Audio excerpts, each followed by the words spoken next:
So today we're gonna do Jonathan Kuminga for our player profile series. Arguably the most important player off the bench outside of CP3 in his third year.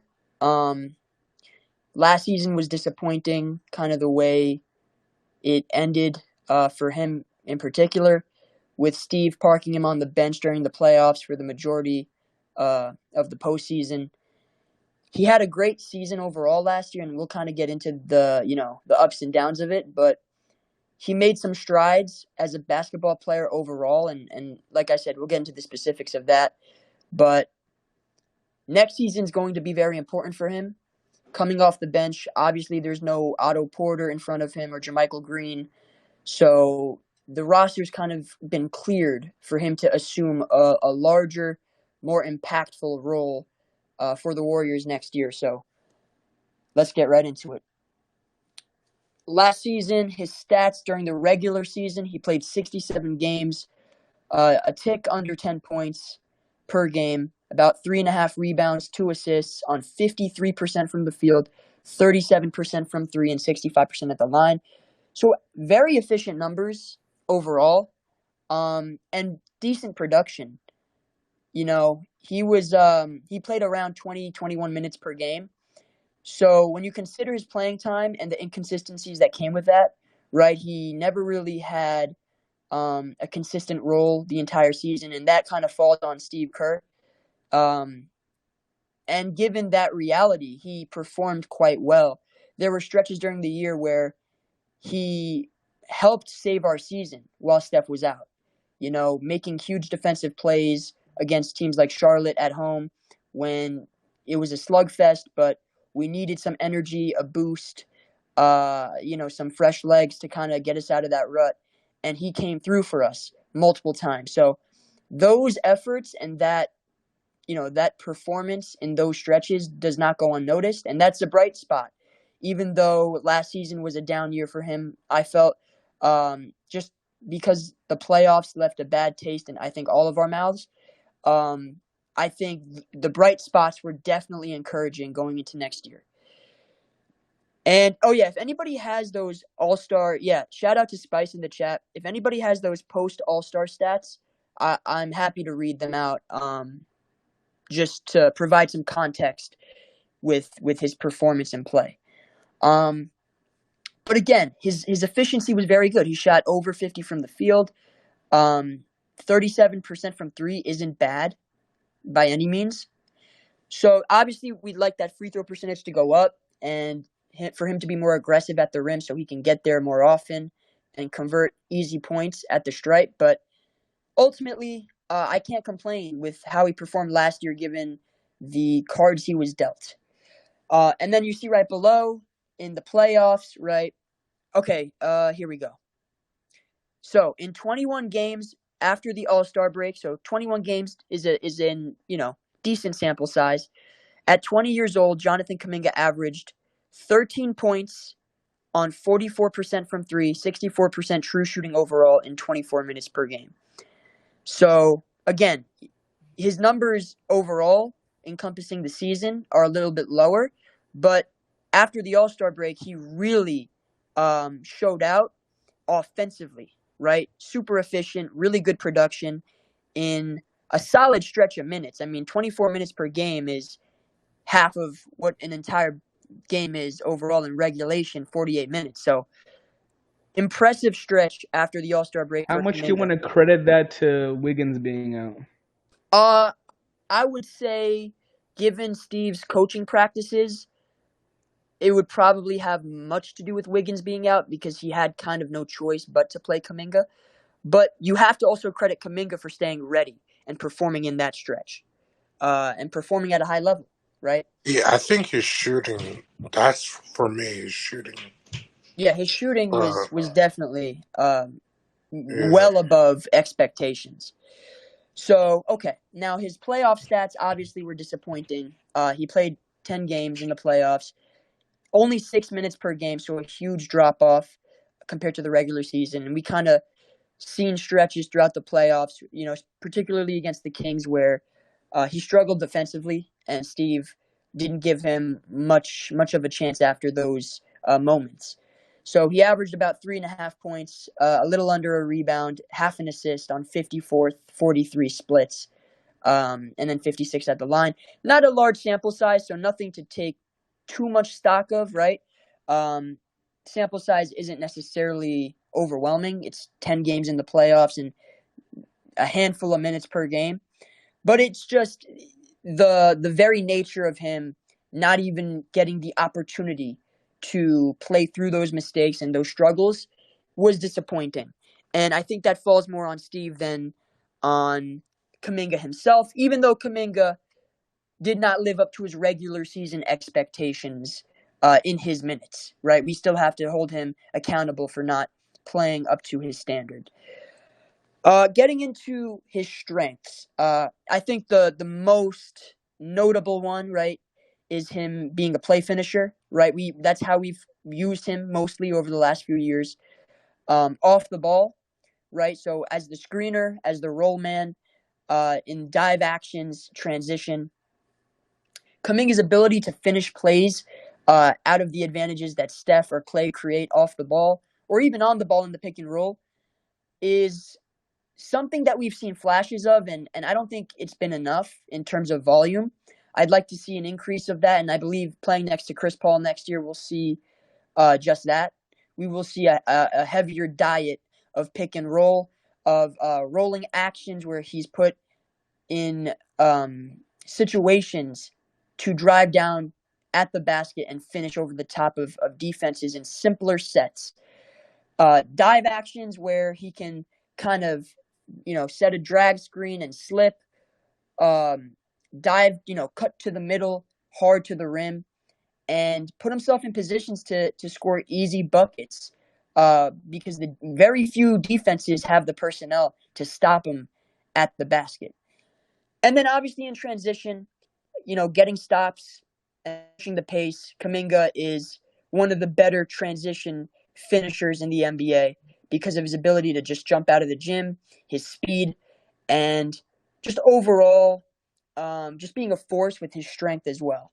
So multiple play finishing actions we've seen him in and situations, and he's excelled at all of these. And I don't feel like we've seen enough of these possessions to truly optimize his minutes on the court. And so I hope his next season, Steve kind of adjusts to his skill set.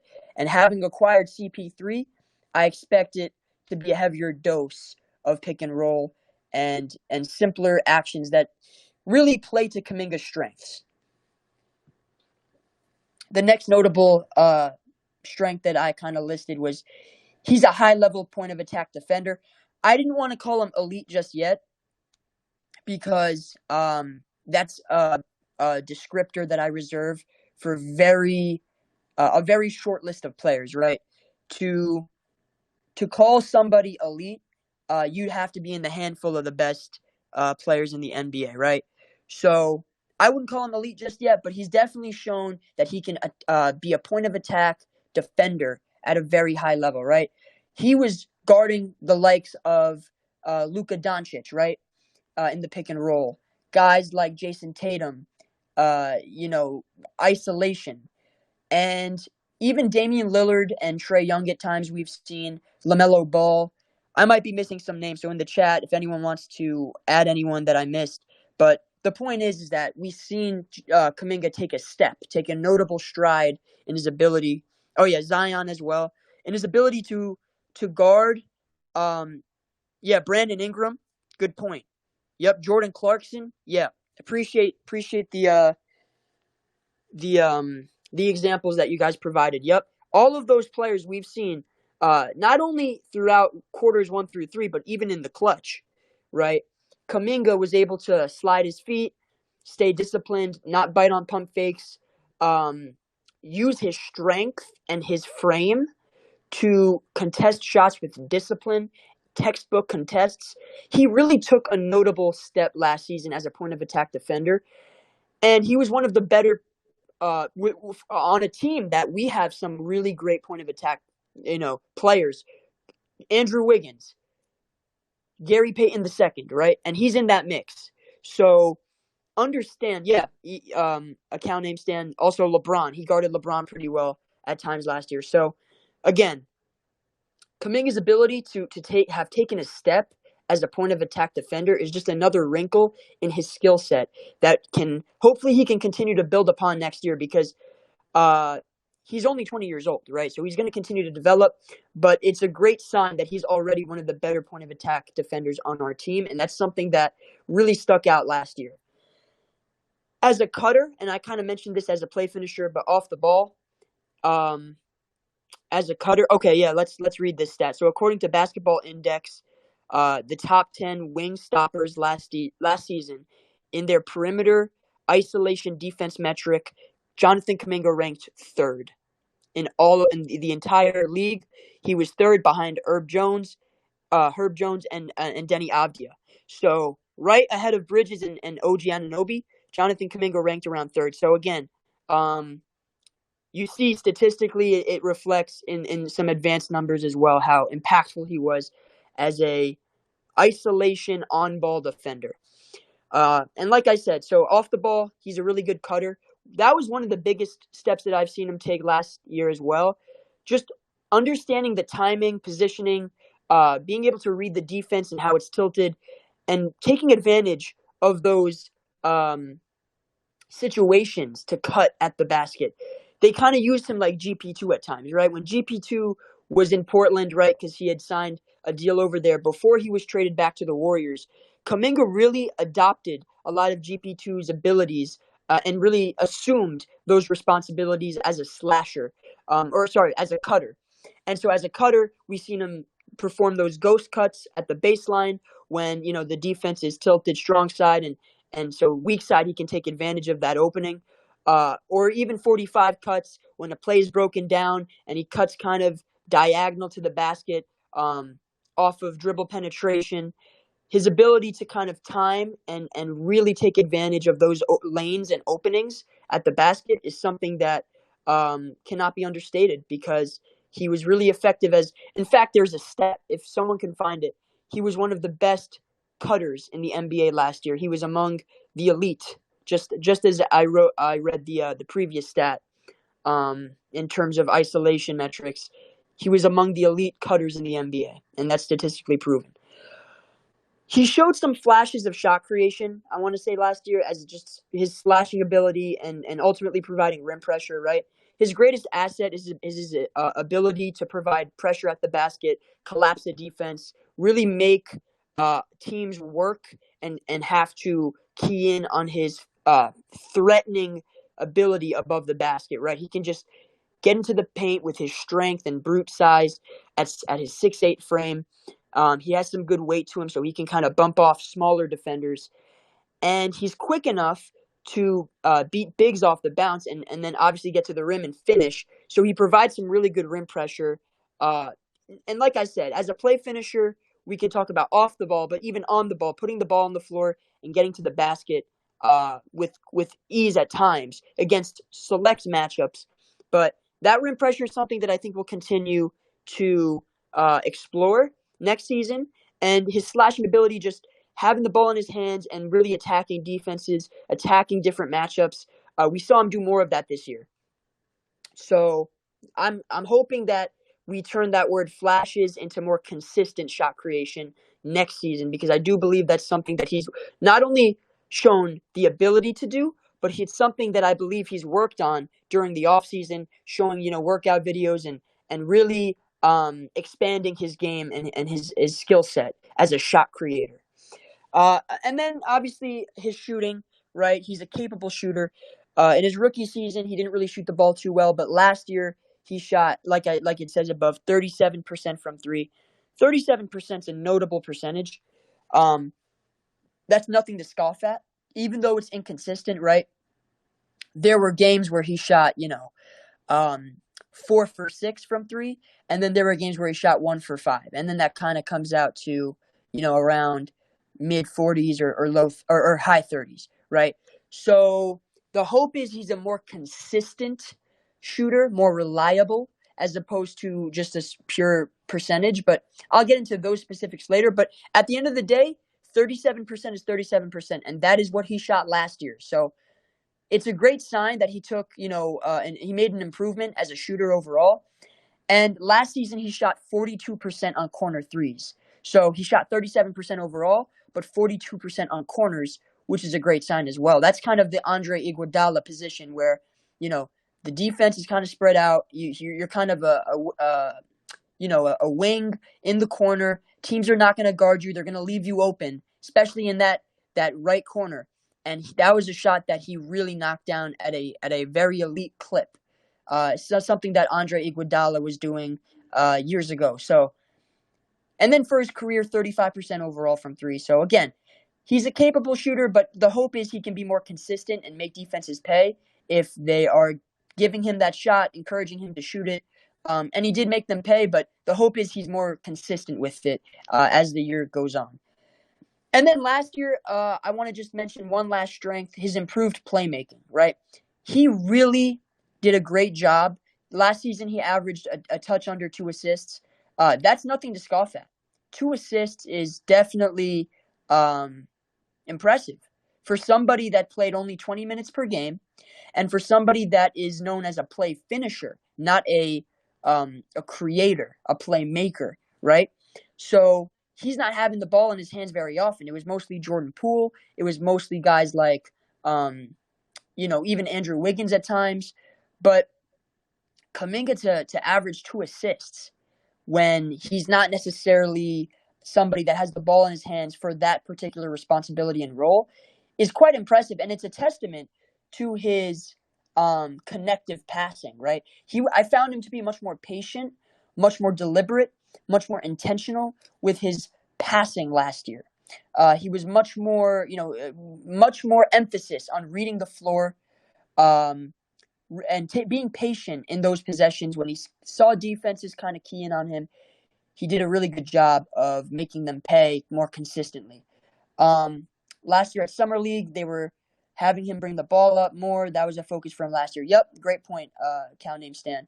Yep, that's exactly right. So, again, these strides are not by accident, right? He's improving on these things because he's working on them, and the hope is that he continues to because that's an important skill set to have, especially in the system that we run.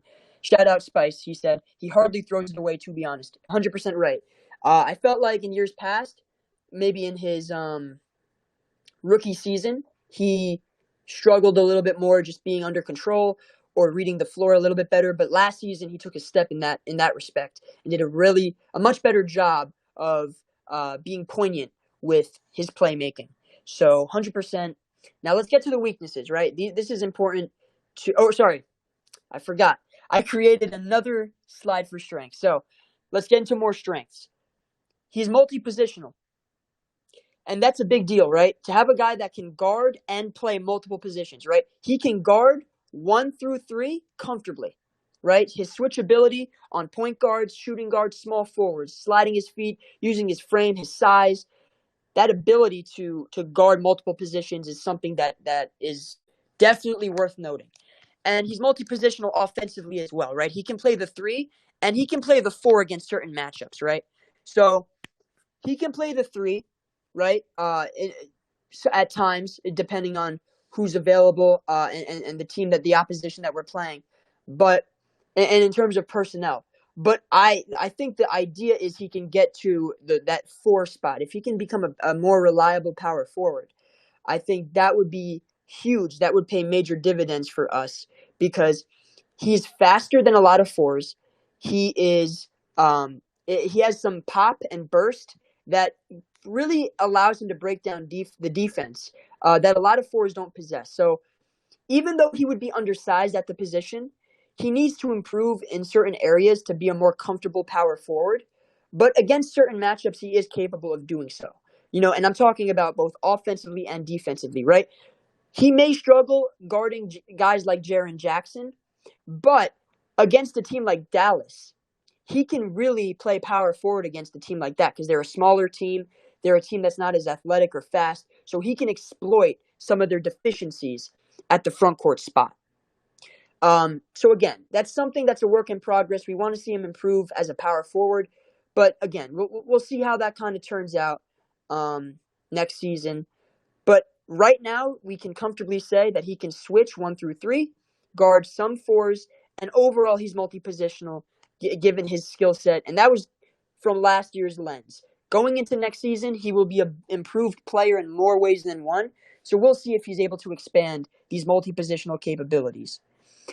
And then finally, and I probably should have included this first, but physical tools. Jonathan Kuminga's physical tools are his probably greatest asset when you talk about him standing out from other players on the court, right?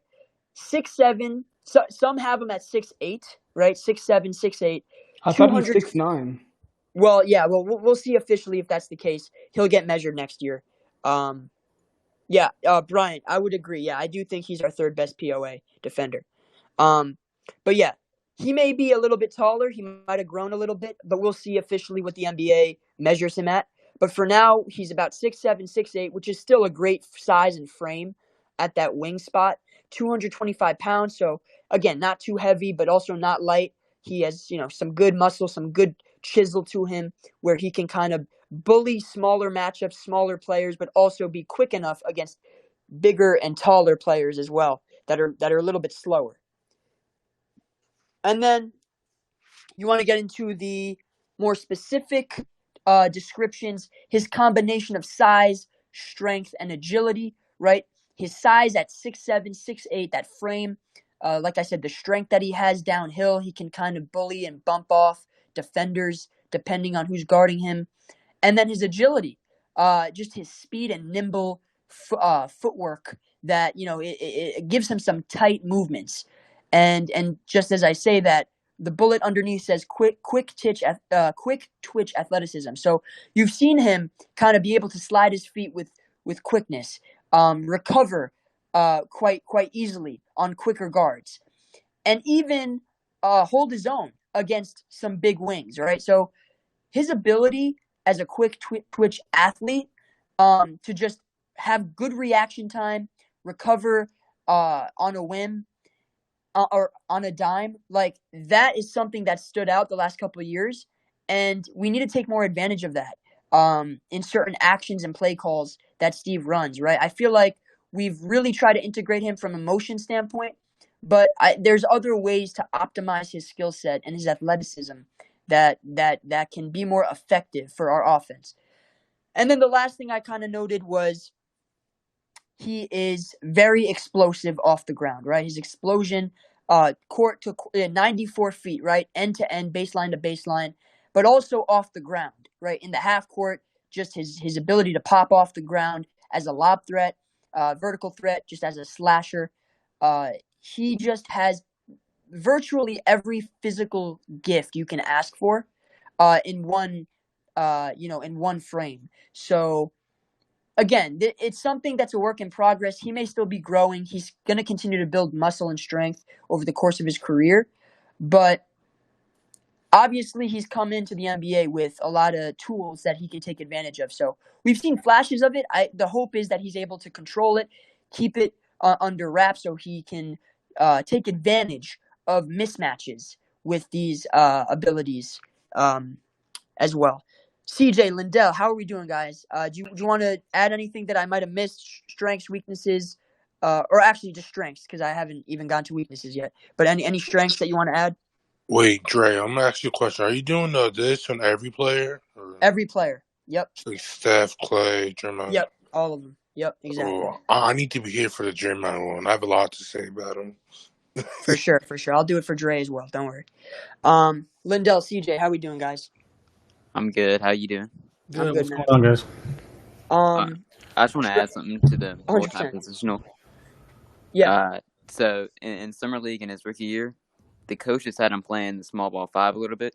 Yeah. So maybe maybe not this year, but maybe in the future, like in the coming up years, we may see Kaminga playing the 3, 4, and 5 at times. So I thought that was really interesting. Definitely true. We saw that experimentation throughout summer league, 100%. Yeah, I try to touch on every strength I could think of, but I might have missed a couple things. But Lindell, what do you think? You can just spitball. You don't have to any thoughts overall? No, I mean I love the versatility that he offers, I think, and it seems that they are serious about continuing to develop him. And I think really developing him is putting him in, and there's some other stuff because I think the drafting of TJD really kind of gives him the ability to kind of focus in on some stuff, allows him to focus in on some stuff. But I really like the personal or the the personnel versatility that he gives us, which is always been outside of his athleticism, my favorite thing about him. So I'm pumped. I know you're going to get into some more stuff, but he's been my favorite young player out of this group, and I'm glad that they've chosen to kind of really try to nail this thing down as far as empowering him to be the threat that I think everybody in the fan base knows he can be. 100% agree. 100%. AK, what's up, man? How we doing? What's going on? Any thoughts? Any ideas? Anything you think I might have missed, or as far as strengths? In terms of strengths, no, I think you're spot on. I think that he's going to take leaps and bounds as a role man, just with CP3's presence this year for us. I do want to get really into the weeds with his off-ball defense once we get into the weaknesses. So once we 100%. get, we can talk all that. Absolutely. All right, let's get into it. So weaknesses, right? And there's a number of them. This might be the most weaknesses actually I thought of for any player, and it's not a shot at Kaminga. It's more so a combination of the fact that he's young and Steve didn't give him an opportunity to play through these weaknesses and through these struggles last year. So he never really was able to overcome them the way we'd hoped by the playoffs. So the first one is his inconsistencies as a rebounder, right? That's something that's really held him back playing the power forward more consistently. The hope is that next season he can come in and really key in and focus on rebounding. I believe in his exit interview, he kind of mentioned that he really wants to take strides in a leap as a rebounder because it can really provide even greater lineup versatility than he already provides, right? It would expand not only his game, but the combinations with which we can run out there on a given night. So the versatility that we have as a team, some of it hinges on Kaminga's ability to rebound and improve in that department. So at times he would be a little bit too weak or not focused enough on it, right? He would kind of ball watch or not put a body on his man to box out. So he's going to need to really make a more conscious effort to rebound and even if, right, he doesn't shoot the ball as well next year or he's struggling in other categories or areas, I can live with that if it's true that he ends up being a noticeably better rebounder, right? If he can take a couple steps in those areas, even if he regresses in others, that is something I'm willing to live with because rebounding is such an important facet of the game. It's one of the most connective things you can do as a basketball player, right? Grab the rebound, close a defensive possession, and go and push the ball, right? So, that's something that I know it's on his mind. Is he understands that he's going to have to be more intentional as a rebounder, and the hope is that he can really take a step in that next season. And then off-ball awareness on defense, that's something you can go ahead on that, AK, and kind of, I know you have thoughts on that. Yeah, so the biggest thing for me, for Joku, for off-ball defense this season is when he is playing with GP2 and Wiggins lineups. And when he's playing with GP2 and Wiggins lineups, that means that he's typically not playing the three and he's not really point of attack. So his off-ball defense, especially, well, unless you have like a GP2 at the 2 or a Wiggins at the 2 and you're able to keep him at the 3, where his off-ball because his off-ball defense at the 3 has been really just kind of like at sometimes it's been, not understanding, how to go through screens if he's going under or over screens. Sometimes it's like, he's late to the roll guy, he's late to the screener, so he's kind of catching up with the roll man. Like some of that stuff is like pretty easily correctable. The stuff where it gets tricky for him, that I think it's not necessarily just watching film, but it's really understanding how to rotate within the paint in an NBA style of defense, right? Is is where he's at the 4. And I think that's probably the most challenging thing for him to overcome is learning to play off-ball defense from the 4 spot. And with Saric, potentially running at the 5, even though he's really best suited for a 4, he's probably going to be running some 5 for us in these, in these lineups coming off the bench.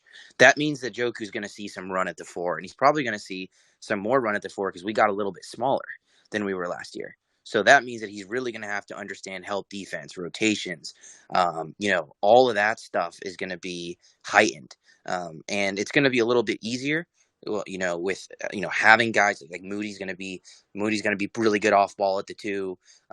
Whether it be GP2 or Wiggins, they're going to be able to at least be solid as a POA guy. We already know that, but it's that's the thing for me. That's the biggest concern, and it's one of those. And the reason is not necessarily that he can't stay with like athletic 4. I think he so totally can. Like I think he can.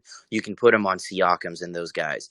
My problem with it is when the POA gets a little bit broken down, and it happens so often, right? Where you have a guy who puts a lot of rim pressure, right? Like a Luka Doncic, like those type of dudes. He's able to stay in front of those dudes, and he's really good, at the 3 and funneling into like a Draymond or into like a Looney. But when he's off of that and he's on the other side of the paint, he has a really, really hard time switching and rotating and understanding, when the defense starts to break down, when should he come off of his man? Is he, and then he gets into foul trouble when he's not getting that stuff. You see him pick up 2 quick fouls in like 30 seconds. So that's where I think that's the biggest thing. And one of the kind of things that's outside of his control a little bit is when it starts to break down, he's not quite getting it, and he's picking up quick fouls. Steve doesn't really give him a chance. He kind of pulls him a little bit early. So a little bit of this is also on Steve to give him a little bit more of a leash and a little bit more of a rope when you have him at that 4 spot, because he has to learn by reps at the end of the day.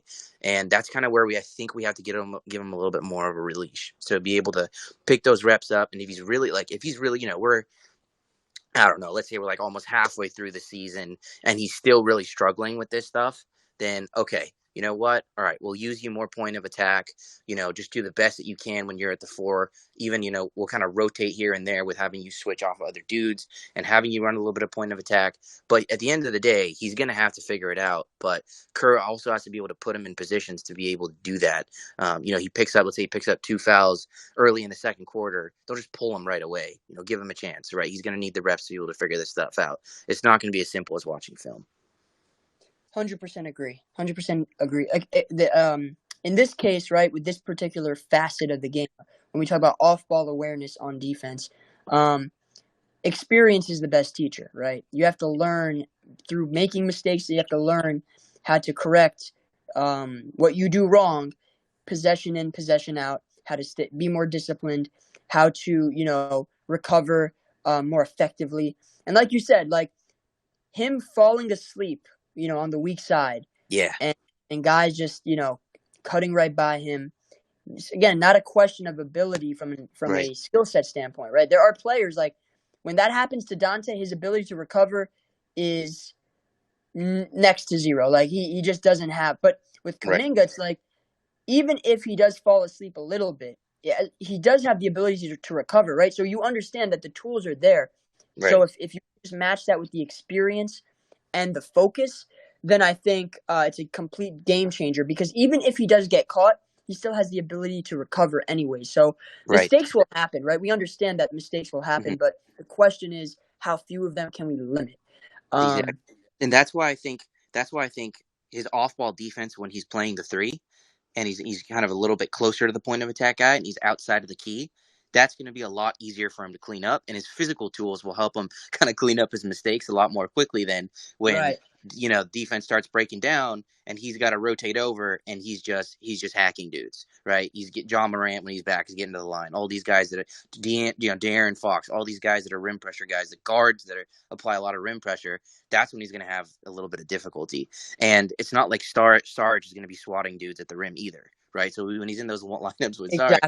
Exactly. So that's and I don't expect him to be able to come in and figure that stuff out quickly, which is why I hope that he gets a little bit more of a leash and a little bit more rope to be able to correct those mistakes, because at the end of the day, especially if his rebounding there, everything else is there. You got to give him a chance, right? If he's boxing out his dudes, yeah, sure, he's missing some rotations here and there. It is what it is. He's going to learn. He's going to figure it out. He's a young player. But, he picks up 2 fouls in 3 minutes. Don't just sit him onto the rest of the, on the bench for the rest of the game. Let him ride the bench for the rest of the game. A lot of this is also on Kerr, right? You're going to put him in those positions and have him try to learn these rotations and figure all this stuff out. You got to give him a little bit of a leash, man. Like he's not going to be Anthony Davis like off ball at the floor right now. Like it's, what I'm saying? Like, so part of it, he needs the coaching staff to help him out too. Absolutely agree. Absolutely agree. And I'll just add to that, when you talk about the defense breaking down, having to rotate, understanding peel switching concepts, understanding trapping the box, understanding helping the helper, like Yep. those will come with time. But again, he needs to at least, communicate. You heard what Steph said in his at his camp, right? He said, I don't even care if you say the wrong thing. Just show that you're trying to communicate. Show that you're trying to make that effort and be communicative and help your teammate understand like what you're trying to do and where you are. So Kaminga's, if anything, if he can just be more vocal and more active verbally at just from a, trapping the box or helping the helper, peel switching, like, I got ball, that kind of thing. There was a time last year where you saw them hold the fist up as a denotion, I got ball, like picking up the primary ball handler, that kind of thing. Like communication is a huge part of defense. So he needs to, be more active in that sense, like just vocally. And that will help his off-ball awareness as well, on top of just understanding rotations and patterns and things like that. And I'll say one more thing too, Dre, about this off ball, especially at the off ball stuff. I personally think that Draymond can, especially with smaller lineups with Draymond at the 5, if Draymond really is all in for the right reasons, you're going to teach these kids, you're going to teach this guy this stuff, right? You're going to teach him these rotations. You're going to be calling out switches. You're going to get him involved, and you're going to help him grow defensively. And we recently heard some of the stuff he said about not, connecting with Kuminga and all this stuff that we know.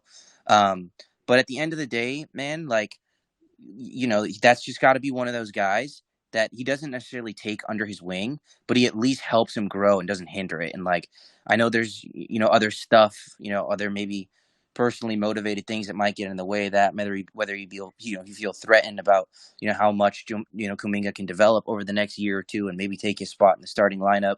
I don't give a fuck about all that, man. We're here to win a championship. And if you're, if you have too much pride where you can't teach this young player defensive rotations, then we're really like, at a crossroads with him. I think a lot of, because I know how much he can help him. You can just see 100%. he If can help him anything, so much defensively off ball. Kuminga is more gifted physically. Like, and now if you can kind of transfer some of that knowledge and know-how into Kaminga and try to help refine his instincts and his reactions, just to understanding like how to read the defense, how to read the offense, and kind of just so he can improve as a defender, then things like that, like it can help him with schemes, patterns, different coverages, like just across the board. So you make a good point. Like Draymond understands the margin for error is thin when you're undersized, right? When you're Draymond is 6'6", 6'7", right? I think Steph said he's like 6'8". I don't think he's 6'8". He's like 6'7", right? Yeah. So he's like 6'7". So when you're 6'7", right? And even though Draymond has some, size on him, he's like 240 pounds, something like that. It doesn't take away from the fact that your margin for error is still very thin. Like you are smaller. You are smaller than the players you are guarding. So you have to make sure that you are in the right spots positionally. You have to make sure that you are anticipating things properly. You have to make sure that your timing and you have to be so cerebral because your margin for error is thin. You're not as gifted from a recovery standpoint because you're not as tall. You may not be as, long from a wingspan standpoint. Now, here's the thing with Kaminga. He does have better athletic tools and gifts than Draymond does. So his recovery can potentially be better. But it would not matter unless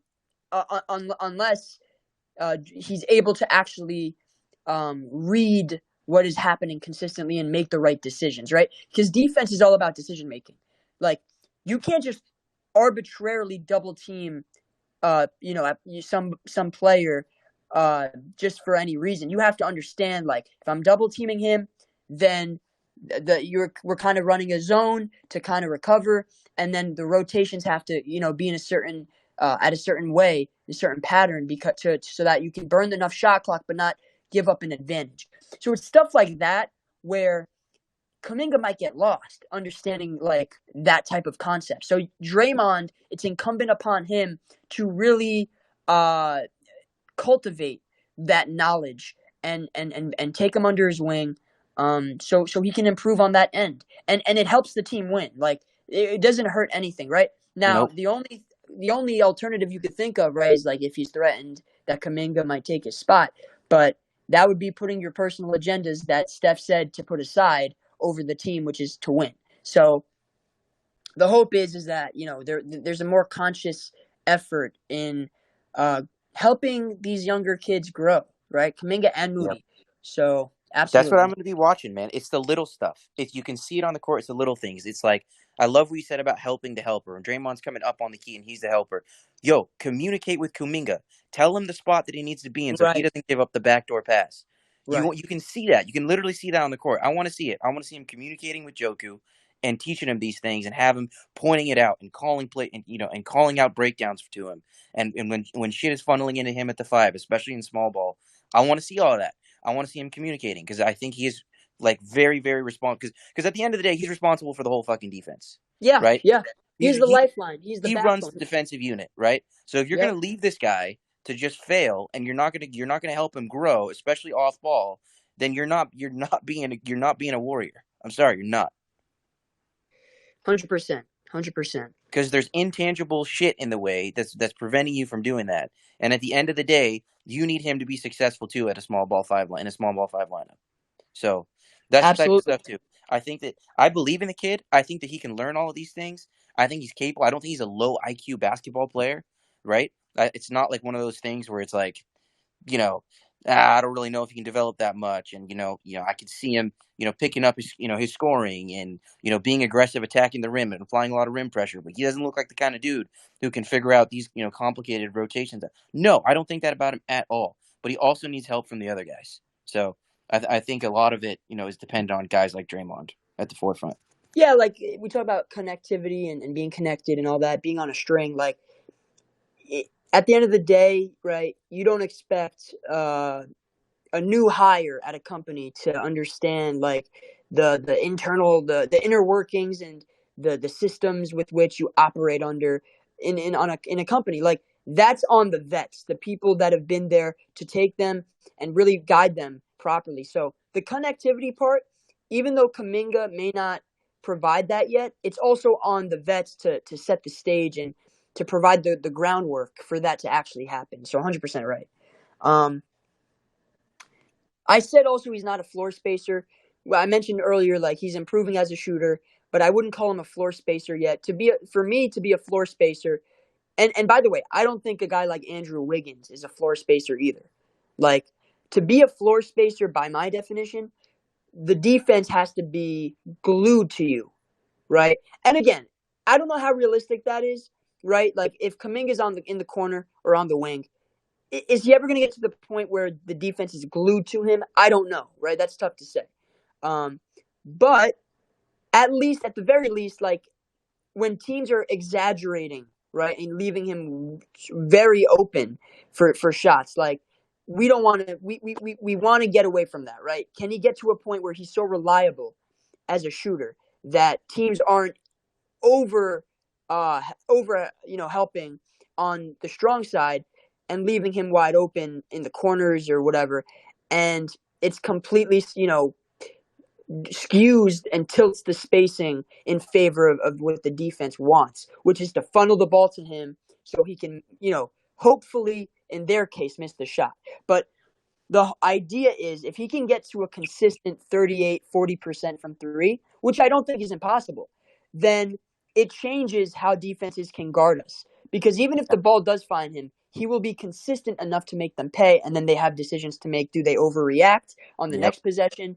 Do they have, and then at that point it may open up his driving game, which he's even better at than shooting. So if he can just be more reliable as a shooter overall, which he is trending towards that direction, but he's just not there yet. I would say GP2, Wiggins, Kaminga, they are capable shooters. I would call them capable, but I would not call them spacers. They're not spacers, right? To be a spacer, you have to be glued. Like Klay Thompson is a spacer, right? So Steph Curry is a spacer. Now, obviously, there are exceptions because they're the greatest shooters ever.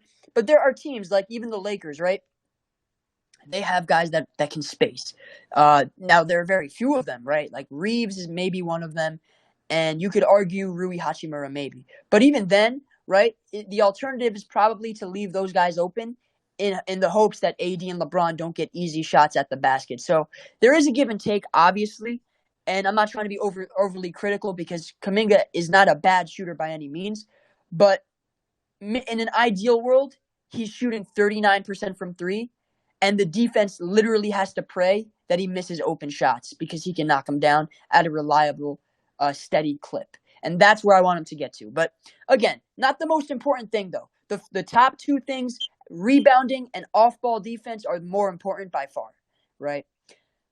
And then I would add that his handle needs tightening, right? He does have a little bit of a loose handle. And that's something that we've seen him work on in the summer, right? Over the summer, we've seen him kind of work on and tighten that handle up so he can be a more effective shot creator off the bounce, get to his spots more easily, kind of, less wide, less high up, kind of just keep it to the hip and really be intentional and efficient with his dribbles. So that's kind of another hope of mine, is that if his handle can improve, it can make, and I do expect him to have a bigger role next year, right? So having a more refined handle is going to be important for that particular role. And then the final bullet that I wrote under weaknesses, by the way, this one might be one of the biggest ones that doesn't get spoken about, is that he struggles alongside the core. And we can attribute that to a bunch of things. We can talk about inexperience, right? Inexperience. We can discuss play style, that his strengths don't necessarily complement like what the motion offense demands, things like that.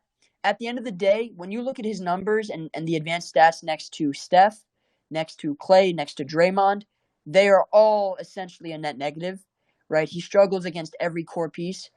And that is not good. Like, we need to get to a point where he can be a positive, at least next to Steph or maybe Draymond. Now, I will say, next to Draymond, he's a net neutral, right? So next to Steph and Klay, he's a clear net negative. But next to Draymond, he's a net neutral. So hopefully he can get to a point where he's a little bit more of a positive next to the core, right? Because that's important, right? The core is going to see a lot of time on the court, right? These Steph, Klay, Draymond are going to see north of 30 minutes a game. They're going to see somewhere between 32 and 38 minutes a game. So Kaminga is going to have some court time with all of them at some point, right? With maybe Draymond at one point, with Steph at another. He's going to have to find ways to be a positive next to them. And that's also on Steve. Right? To really cater to Kaminga's strengths as a play finisher, as a pick and roll threat. And so I will say this as well. I expect Steve to stagger Kaminga's minutes next year away from Steph and away from Klay, and more so towards Chris Paul and Draymond, right? Yep. Draymond and CP3 are more pass first, right? Steph and Klay are more shoot first. So Dre and CP3 are more pass first. They're more likely to allow Kaminga to play to his strengths as a play finisher. And also they are like defensive types, right? So even though CP3, I wouldn't call him like a defender per se, he's not like a plus, he still kind of can be a positional, positive, so to speak. And in the pick and roll, CP3 is going to elevate what Kaminga does best, which is dive to the rim, cut down the middle, and finish with ease. Because if the defense isn't giving up the mid-range, and if they're not giving up, an open Klay Thompson 3, then they're more than likely going to give up an easy Kaminga 2 points, which Chris Paul is much more suited to help elevate that sort of skill set than Steph is. And when I say that, it's not that Steph can't do it. It's the fact that playing to Steph's strengths are mostly off the ball, right? And so if Steph is playing off the ball, he's not playing pick and roll. And playing pick and roll is playing to Kaminga's strengths, which is what Chris Paul does best. And Draymond, as a defender, can also help elevate Kaminga as, from a rebounding standpoint, from a connective standpoint. So when you think about their skill sets and what complements each other, I would say we to expect Kaminga playing next to CP3 and Draymond more, because he does struggle alongside Steph and Clay noticeably. And that's, with the eye test, that's with the numbers. So if we can stagger their minutes and play him next to CP in a more simple offense, and next to Draymond in a more simple defense, right? Because Draymond is going to make Kaminga's job easier on defense. He's that elite of a defender. The same way Draymond makes Andrew Wiggins' job easier, he's going to make Kaminga's job easier. And the same way that Chris Paul can make someone like and even Andrew Wiggins' job easier as a play finisher, playing with the starters, he can also help Kaminga because their skill sets are the same, right? Draymond's skill set is scalable. Draymond's skill set is scalable no matter who he's playing next to. Now, the question is how much more he has to overhelp, how much more he has to compensate. But his skill set is scalable because he's an all-encompassing defender. Now, CP3, on the other hand, he's also an all-encompassing playmaker.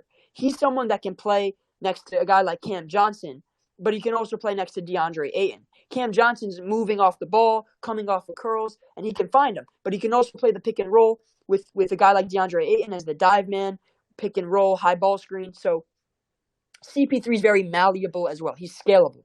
And because he's a scalable playmaker, playing next to Kaminga in the pick and roll is something that I expect to see a lot of, because that's where Kaminga excels at, and that's where CP3 also excels at. So, and then like I said, with Draymond, with the team defense, he can help cover up some of Kaminga's individual deficiencies on that end. I would expect a lot of those combinations more than the Steph and Clay. Anything to add in terms of weaknesses or anything like that, strengths, whatever? Yeah, you basically touched on it. 0.5 basketball, he's not like that good at it yet. There'll be times where he has the ball and Steph's moving without the ball and he just doesn't get it to him. So I think that that'll come with experience and playing more years within the system. So maybe this year, like, he gets a better hold of that and becomes better, in terms of playing 0.5 basketball, especially learning under Steph. And now he has CP3, like maybe he'll learn from that under CP3. So I would say you basically touched on it, but yeah, like 0.5 basketball is like another one of his weaknesses. Yeah, no, I 100% agree. Just understanding the schemes, understanding the play calls and the concepts that we like to run, the patterns, just the movement off the ball, and kind of how we like to play. I think 2 years under his belt in this system has really paid dividends, and the hope is that he continues to, we've seen the step that he's made in his playmaking, right? He averaged 2 assists last year in 20 minutes. It's pretty good numbers for a guy that's not a playmaker, but he needs to still sharpen some of that know-how. And that'll come with time and reps. So no doubt, I think he'll improve in that. All right, expectations. So I kind of really detailed this out. So I said, for the first thing, third-year leap, right? And this is not coming from me. This is coming from the front office. This is coming from coaching. This is coming from players. They all expect Jonathan Kuminga to take a third-year step next season, and for good reason. They didn't sign an Otto Porter. They didn't sign a JaMychal Green, and who this year's Torrey Craig would have probably filled that gap, which is who I wanted in free agency, but we didn't sign a guy like that, right? We have opened up a path. We have cleared the way for Jonathan Kuminga to excel and thrive as their backup small forward. No hedging, no vet replacement. It's on him, and he said it in an interview with ESPN. Basically, that he understands that the pressure is on him to take that step next year. He understands what's expected of him. So this third-year leap is kind of an understood expectation from the front office to coaching to players. So and then kind of to expand on that, I expect him to have an expanded bench role. Right, he's obviously not going to start, but off the bench, he will have an expanded role. and more consistent minutes than he did last year, right? Last season was definitely malpractice on Steve's part. Inconsistent minutes, inconsistent role. I think his role will not only be consistent but expanded, and I think his minutes will as well. And so what I mean by that is he'll be more featured in the offense, right? We're gonna include and incorporate him in more play calls and more sets. Integrate him in the offense more intentionally as a, like I said, dive man, pick and roll partner, and even downhill actions as a shot creator, picking on smaller matchups. However, we can get him more involved in the offense is something I believe we'll explore as a team, because that backup scoring that we lost with Jordan Poole, right? That off the bench scoring, while Chris Paul can kind of alleviate some of that, loss. I do think that Kaminga is going to have to be the real the real compensatory replacement for that, right? He's going to have to really replace some of that scoring. What was your did you make numbers projections of stats Yeah. projections? I'll get to that. Yeah, I'll get to that in 5 minutes or 10 minutes or so. Yeah, I got you.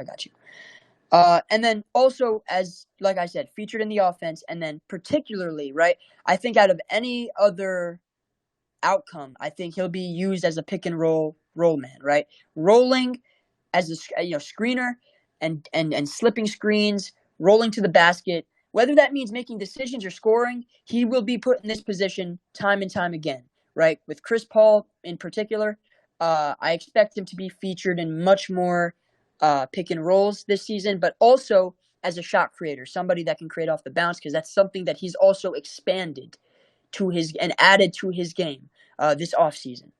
And then lastly, I expect him to be a versatile defender like he was last season, and a better rebounder as well, right? Improving in that area. And then like I said, point of attack, as from versatility standpoint, just guarding, point of attack, perimeter players that are quick, shifty. He can stay with them, stay on their hip, use his length to contest shots, make it difficult on them, really overwhelm and consume them off the bounce, and make their lives difficult. And then be a wing stopper, which I think is something that we kind of explored a little bit this year. Guys like Luka Doncic, LeBron James, Jason Tatum, putting him on big 6'7", 6'8" players that are strong, crafty, that are vets, that have been around but understand like how to use their body in advantageous ways, post-ups, perimeter players, guys that get to the rim. But Kaminga has shown the ability to hang with them, to stick with them, and make their lives tough as well. So I expect him to be, in that wing kind of intermediate area on the court where maybe he's not on the LeBron James type of player, but he may be on, a guy like KD, right? Where even though Devin Booker might have the ball at top of the key, KD's going to be off the ball, and he needs to understand how to fight over a screen, stick with him, get to a shot release off the, when KD likes to take those 2 dribble pull-ups, things like that, right? And even to a smaller extent, when you think about a player like Rui Hachimura, right? A wing stopper on a guy like Rui Hachimura, who's a perimeter threat, a guy that likes to shoot off the bounce, creating in that mid-range, just sliding your feet, sticking with him, contesting shots. If he can guard someone like Rui and make his life difficult, I think that would be a huge development next season, because, he showed flashes and the ability to do it last year, but kind of being more consistent with that and being more multi-positional and consistent from a versatility standpoint would be huge, right? And so that wing stopper is something I'm going to be looking at going into next year as well. All right. Now, my player projection. So, some people may disagree with this. Some people may think his numbers will be even better from a production standpoint. I'm on the more conservative side of things. I don't want to set expectations too high, right? But I do believe. So, let me read them out, and then we'll kind of discuss. So, 26 minutes per game, right? I expect him to play around 26. Last season, he played around 21. So I expect about a 5-minute increase. Who knows? Could be 6, could be 7. He might be a 28-minute per game guy. But I'll say on the safe side, about 5 minutes extra, 26 minutes per game. About 13 points per game, a touch under. Last season, he averaged about 10 points per game. he might average anywhere from 13 to 16 points, right? I don't know. I'll say on the safer side around 13, but because last season he averaged about 10, right? So 9.9 was last year. So I'm saying an extra 3 total points, right? And Chris Paul is going to have the ball in his hands. Moses Moody is going to take some shots. So I don't know how things are going to shake out per se, but I think at the bare minimum, 13 points per game is a fair estimation. He might average 15 or 16 though, right? Anywhere from 13 to 16 is kind of my range, but we'll see what happens. The biggest thing is 4.5 rebounds, right? He averaged 3.4 last year. I think 4.4, even that might be a little bit under. He might average closer to 5, right? If he takes that step, 5 might be possible. So again, these numbers might be a little bit more conservative for some people's liking, but around 4 or 5 rebounds, I could see him. So anywhere from 13 to 16 points, 4 or 5 rebounds is something that I see him producing. 2 assists, around what he did last year, 1.9, 2 assists. I think because he'll be used more as a play finisher and a shot creator, I do think that the idea of him, because I believe he'll be more of a scorer than a playmaker this year. So last season he was kind of up and down with his role, a little bit inconsistent. I think next season he'll be used more solely as a fundamental scoring option. And it'll improve his playmaking a little bit, but I don't think he'll be like averaging close to 3 assists per se, because Chris Paul is coming off the bench, so he'll be a guy that is going to really key in on that playmaking responsibility. And then I have him averaging about a steal and a block per game, or half a block and a steal per game, right? So something like that is something that I can see. Okay, now let's get to his percentages. About a touch over 54% from the field, right? Last year he averaged, let's see, about 52.5. So I expect him to improve. About 2% better, 54% overall. I think Chris Paul is going to make his life a lot easier. He's going to take much better shots, higher quality looks. And I think about 54, 55% is realistic. I think while his percentage from 3 might go lower, I think it'll be a consistent 36%. So last year he shot about 37% from 3. But I didn't think it was consistent, like truly consistent. I think next season he'll be closer to 36, but I think it'll be a real consistent 36. Every night he'll shoot around 2 for 5, 2 for 6 from 3, and he'll give you 1 or 2 threes a game, but he'll do it on medium volume, right? He's not going to have games where he shoots 1 for 5 and then 2 for 6, right? And then it averages out to about 35%. It'll be closer to 36% on decent volume, but consistent volume. And then he shot about 60, I think, 65 from the line? Let me see. About 65 from the line last year. Yeah, 65.2. I expect him to shoot closer to 70 this year. I think he's going to take a step in efficiency. And I think it's going to show itself in the free throw line. I think he'll be a touch under 70, but he'll be more consistent next season as a free throw shooter as well. Anybody in the chat disagree? Anybody on stage disagree? How much did he average post All-Star break? Does anybody? So last year he averaged, I think, 13.4 points on 64 true shooting. Okay, so I say that was around like 24 minutes a game. If you're giving him about 26 a game now, I say about 13.5 points, maybe like 5 rebounds. But I agree with everything else. I agree. No, I agree. I think his production can go anywhere. I think on the lower end, 13 is around accurate, but I think 13's on probably the lower end. I think his potential is around 14.5. I think he can get to 15 points per game if he is used properly and if he comes out the gates hot, right? Yeah. But I think 14, 15 points per game is in play for sure. So I'm a little bit more liberal with these numbers than I have been with like other players, right? Moody, I think he'll average what he does. Kavan, even Pods and TJD, like those guys that I did the player projections for, I'm not really wavering too much off of those numbers. I think I got those about right. This Kaminga projection, I am really on the conservative side, and I do realize that because I do believe he can truly average close to 15 points per game as his ceiling. So 13's on the more conservative side. But the 4.5 rebounds, he can also hit 5. If he really does take a step, he can hit around 5. But it's going to be tough, right? And so I'm not expecting that much of a leap, but a leap of that extent is not out of the question, which is why I'm kind of leaving it up for interpretation and also for the possibility that he takes even a bigger leap than expected. But I do believe his efficiency will go up across So the board. Dre, if he's averaging 5.5 rebounds per game at the end of the regular season, and without knowing anything else about the regular season, that tells me that he was able to play in closing lineups, and he was a positive with Steph and Yeah, Steph yeah. and Clay on the court. He would have It also flipped tells that, me that. Yep, and yep, yep. yep, I think that like inherently that means that he was in closing lineups, and he's been able to figure it out with the court.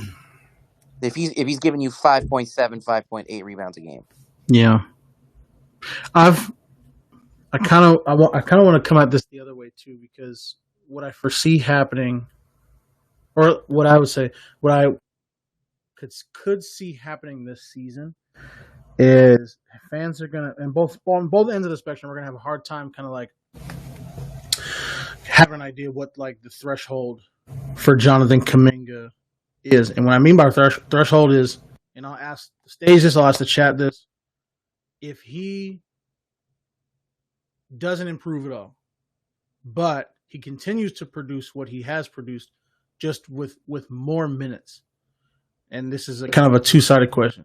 If he doesn't change at all and just produces what he's currently producing with more consistent minutes in a role, and we talked about the Chris Paul factor, we talked about the lineup factor and stuff like that.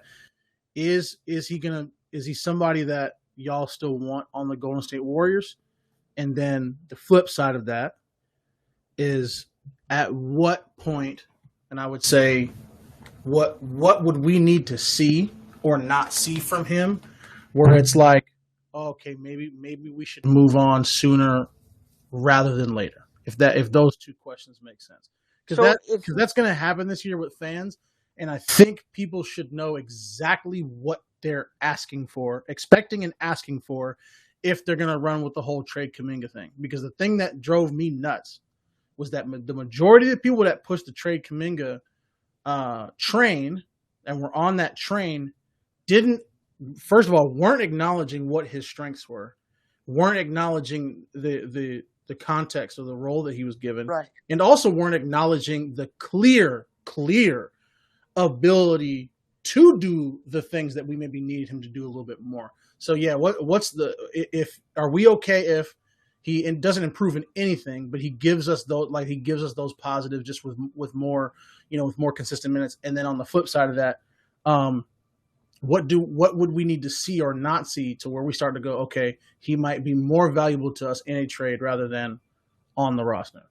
So I'll be honest, if he's the same player as last year, just with more minutes, then he needs to be traded, because we can't have a backup three that doesn't rebound at a high enough level or isn't reliable in certain lineups. Because in the playoffs, he was like, his whole calling card all year was being like a positive defender, right? And in the playoffs, he wasn't that. And we can say that, Steve didn't give him the opportunity, which is fair, but ultimately he just couldn't find himself on the court. And if Steve is going to be as rigid as he is about certain things, right, when it comes to defense or when it comes to rebounding or when it comes to shot selection, if Kaminga doesn't take a step from and honestly, we can scrap everything, right? Forget the playmaking, forget even the scoring. If he's not a better rebounder and defender next year, and I'm particularly off the ball, then he needs to get moved. That's just kind of how I see it, because then we're in year 3, and we saw what Jordan Poole did in year 3. He took a step. Traditionally, we've seen players usually take that step in year 3, and we've paved the way for Kaminga to take that step, right? He will get the minutes this year. He will, and if he doesn't, then we're going to look at Steve, and he will get the criticism 100%, and Kaminga wouldn't get the criticism, right, at all, because if Steve's not giving him the ample opportunity to actually play out there, which I don't expect to happen, then that's on the coach. But for me, if Kaminga has the opportunity and he's still not, it's still not clicking, then we have no choice, because if we're trying to win a championship, we need connective pieces out there. We need guys that can connect lineups. And for Kaminga to be a positive, he's going to have to connect. And for him to connect, he's going to have to rebound and be on a string off the ball defensively, right? So there's going to be most times where he's on the ball and on the perimeter and all that stuff. But unless that happens, or unless if that doesn't happen, then I don't see a spot for him on this team. And that goes for Moses Moody as well. If Moses Moody is the same player as last year, and he is, taking bad shots, or not taking bad shots, but trigger happy and driving into crowds and not making the right decisions. Poor defensive awareness and rotations, and he's not necessarily connective, which is what we need from him. Then we need to move him. Like it goes for Kaminga, it goes for Moody, because at the end of the day, we need these guys to be a positive on the team, right? Kaminga, the way the path has been paved for him to be our backup 3. For Moses Moody, the path has been paved for him to be our backup 2. So there is no Dante. There is no Jamichael. There is no Anthony Lamb. There is no Ty Jerome. Right? Yeah. So Yeah. I just, at some point, right, year 3 is year 3. To me, this is their last. I know, like, their rookie year, you could say, like, it was a rookie year. Okay, but last year, they showed flashes, but at the end of the day, they couldn't put it together, right? Like, what did Andre Iguodala say? If I'm getting on the court and you're not, like, that's a problem. We've got a problem, yeah. So yeah, I think and you know what? I believe in Kaminga. I believe he will take that step. I believe Moody will take that step. And it may not reflect in the stat sheet per se, right? He may not, average. That's why I'm having it. Look at the numbers I put out. Like, these numbers aren't that, like, great, kind of. Like some people think 15 points and 6 rebounds, but I don't need all that. Just give me 13 and 5 on good shooting and good defense, like, all around, right? I'm talking about point of attack, and then I'm talking about off the ball. And if you can give me that, we're winning the title. Like, and I don't think it's that much to ask of him. So, and let's get Shadow. Shadow, what are your thoughts on that? Like, on Kaminga and what we need to see from him, and kind of what your line is next year, like, I'm overall. going to be honest. Kaminga's just one of those players that need to be empowered. Like, Cade Cunningham would look okay if he wasn't empowered in Detroit. You understand what I'm saying? Paulo Banchero would look good. He would look solid, but if he's not empowered, like, you think about those players, yeah, they would do great in our system, but if they're not empowered, they're going to look the same. And I think the onus is more on Steve Kerr than it is Kaminga. The only thing I think Kaminga needs to do is be mature about his minutes and give it 100% every time he's on the court. But as far as his talent and his ceiling, he's capable of doing, to be honest, straight up, he's capable of doing what Wiggins does. You understand what I'm saying? Especially with Poole I not agree. being around. I agree. You understand what I'm saying? And on top of it, the way in which he scores, like, look at his rookie year. Pull up his rookie season and then run his PER. And then look at Scotty Barnes and everybody else. He had the best PER of all rookies. He just wasn't getting the minutes. Second year, Anthony Lamb and Ty Jerome are playing over him. These guys are G League two-way players. A two-way player is only supposed to go in a game when there is injuries and it's the last line of defense. It's almost like a substitute teacher. When you're in elementary school or you're in high school and your teacher was sick, the substitute teacher didn't teach 365 days of the year. The substitute teacher taught when someone else was sick, or our teacher had to go away on a trip, or there was a death in the family, or anything of that magnitude. And those are the only 911 situations should Anthony Lamb and Ty Jerome been playing.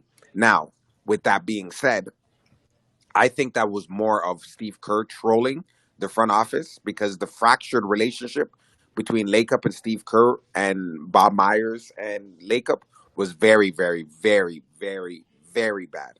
So with that being said, like, Kaminga's got all the talent in the world. Like, me personally, like, I see all these guys like Jalen Green. I see, like, the Cade Cunninghams, and yeah, those guys are talented, but are they more talented than Kaminga?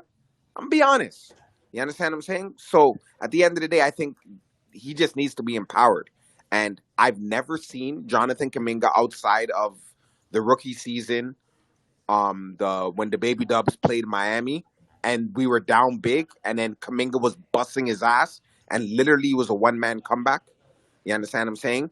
I think it was like 14 with a couple minutes left, and then they had it to within like a bucket or two. You understand what I'm saying? So At the end of the day, my expectations of Kaminga are very high. He could score in bunches. We've all seen he could defend. The metrics show as a perimeter point of attack defender, he's one of the best in the league. Not even one of the best young guys, one of the best period in the league. I think his off ball and read and react stuff on the defensive end is terrible, and he needs to fix that. And he needs to be more of a rebounder. Right now, I have definitive evidence that Kaminga is taller than 6'8", so he's a big player. Whether he's 6'9", 6'10", whatever, he's not 6'7" or 6'8". And I think as long as he's utilized, I think he could. He's 13-5 should be the least. You understand what I'm saying? That's Like the bar. like That's the Anthony floor. Lamb did. Anthony Lamb didn't he do like 8-4? Something This is like a G that. League Yeah. player. He's not even an NBA player, dog, and he did 8-4.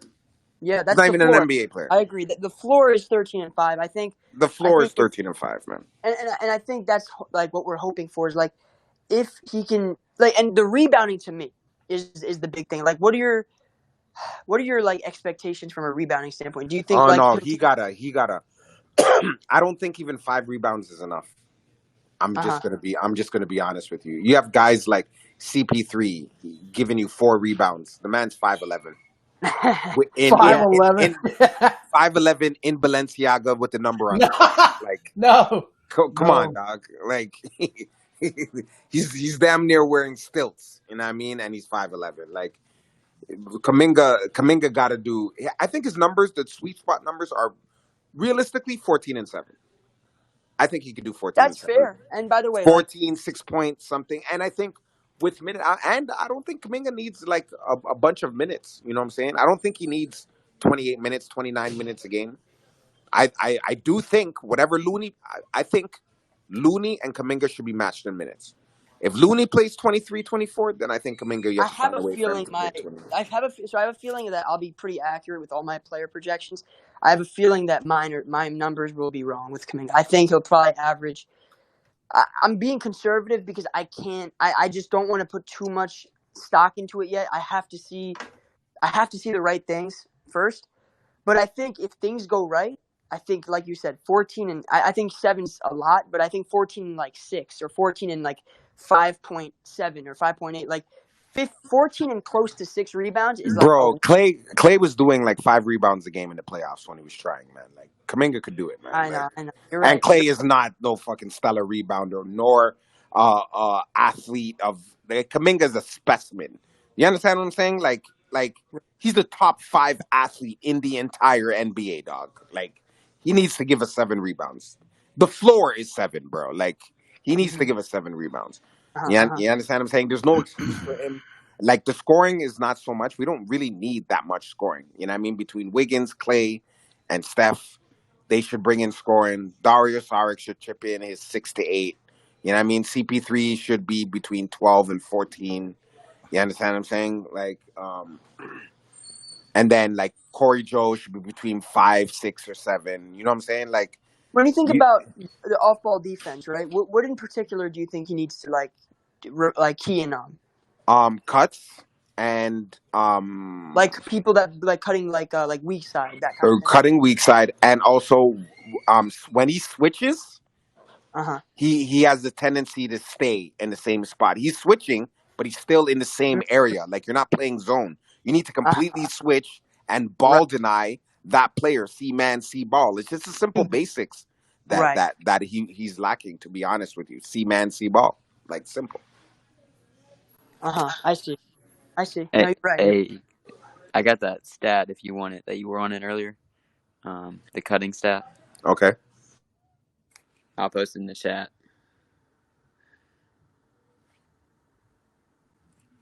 All right, let's see it. Oh yeah, the cutting stat. So I was saying, so I mentioned very early in the presentation about how he's one of the best statistical cutters in the NBA. So highest field goal percentage on cuts, Kaminga ranks 4th in the NBA, and his attempts are not bad. He's at 77 attempts, and he shoots 79.2% on those attempts. So he has basically on cuts, 79.2% on 77 field goal attempts, which is really good. LeBron is ranked first at 87%, 61 attempts. So you look at LeBron James. LeBron is one of the greatest players to ever touch Earth. But Kaminga being even top 5 on this list is with the minutes that With minimal play. Like, come on, exactly, man. exactly, and the Like, volume is actually pretty. like Yeah. Dre. I'm going to be completely honest. He's going to have a Jordan Poole type of leap if he gets minutes. He's a Okay. special player, man. What do He's you a see? special Okay, player. what minutes? Like, what range do you see of minutes? Do you think close to If he can 30? get between 22 and 25, I think Okay. that's what he needs to get. And on top of it, like if you look like even at like pull up his per 36, like pull up his per 36, and then we can Right. Right. Right. gauge from there. I don't know if someone has I don't have my computer in front of me and my data's Someone in the acting chat, a I fool. think someone put it in earlier. If you can find that, and we'll read it off.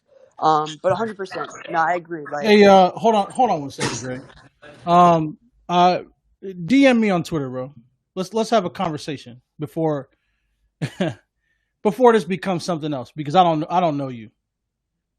You've been okay. causing you've been causing shit in the chat for a while. We've been abiding it for a while. So DM me or get the fuck out. Wait, he's causing shit.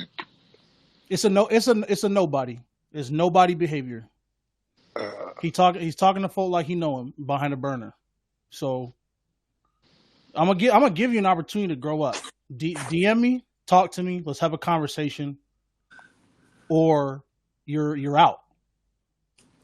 Shadow. I was gonna ask. Do you think he's gonna shoot? So, what do you think he's gonna shoot from 3? One thing about Kaminga is he takes the shots that he knows he makes. He loves that corner three. Mm-hmm. You know what I mean? And then he likes that catch and shoot three, and both are good. Overall, I can't see him shooting under 35%. Like he makes them, he works on them. It's not like Yeah. he works them. Like he's a 35% shooter. That's what he is. If he happens to get hot, I could see him 37, 38%. Like you know what I'm saying? But at the end of the day, he doesn't even need to take no crazy attempts. I don't need him to fall in love. Like he's so good at cutting. Like those, he needs to be doing that shit like crazy. You know what I'm saying? Like So he needs Shadow. to be cutting crazy. Yes, sir. So last year, I think he shot. I think we had it up here earlier. I think he shot like 37% on like in the mid 140s on the attempts. But I Right. think Right. he's gonna get because he's gonna be applying so much more rim pressure when he pops or if he's getting a screen and they start going under the screen, bro. That's like, what do you think he's gonna start shooting in those types of situations? Because I Yeah, think he holds on the he 37. puts in he puts in the He work, goes up. and Steve Kerr encourages everybody. Like one thing about Steve Kerr, which I need to see him adapt to, like I don't know if you guys know this. Like remember when Jordan Poole used to like take those like as soon as he gets the ball, he's letting it fly threes, or he's Yeah, going to the like basket and he's taking 40 yeah, dribbles. yeah. Steve The Kerr kind screens of like the never. screens coming up and he's pulling up like those Yes, threes. Steve Kerr Yeah, never wanted him to take that in between stuff. Why? I have no yeah. fucking clue. But his offense, his motion, one of his rules is he literally not a fan of mid range shooting. yeah, that was Marvin's bitch ass. Okay, fuck that nigga. Last thing, Shadow. I wanted to ask you about Chris Paul. So, with CP coming in, in the mix, do you think that he is the key to unlock Kaminga, or do you think Kaminga will come in No, with without CP3? he's gonna come in with the thing, but we need CP3. Let's just be honest. Like Okay. let's just be on. Like Steph is like, in my personal opinion, he's top 2 basketball player that's ever touched a Wilson or a Spalding basketball, and I stand on that. He's top 3, and he's not 3. You understand what I'm saying? But let's just be honest with ourselves. Like, how many times have you seen Steph throw a lob? Not too often. Rare. How many times a game do you see CP3 throwing lobs? All day, Uh, baby. yeah, So at who least the fuck is gonna catch lobs on our team? If it's not right. That's what Wiggins, if it's Shadow. not That's Kaminga, why. it's got to be That's yeah. Kaminga. Kaminga's got to be like the Bismack Biyombo, got to be like the So, Blake okay, Griffin, let got me to put be it this like way. the Let me frame DeAndre Ayton. let me frame the question this way, basically. Do you think Kaminga's leap will have more to do with Kaminga or Chris Paul, basically? I think at early on in this season, it's going to be on Chris Paul. But as the Okay. season progresses, it's going to be based on Kaminga because Kaminga, he's Okay. like I don't know, man. He's like a sports car, bro. Like as the farther the distance, he's out. Like you know what I'm saying? Like as the season progresses, he always gets better towards the end of the season. Like Yeah, he's yeah, always been that type of guy. But at the end of the day, I don't think his ceiling is low because he needs to be like we can't just be like he's role player Rodney. Like Kaminga's not a role player Rodney. Like he's not one of those guys. If it was Kaminga who went to Washington instead of Poole, Kaminga would be doing work. right. If they ended up pulling that trade for him to go to Toronto, do you think Scotty Barnes is going to be outshining fucking Jonathan Kuminga? Kuminga playing 32, 33 minutes a game? Hell, The only fucking no.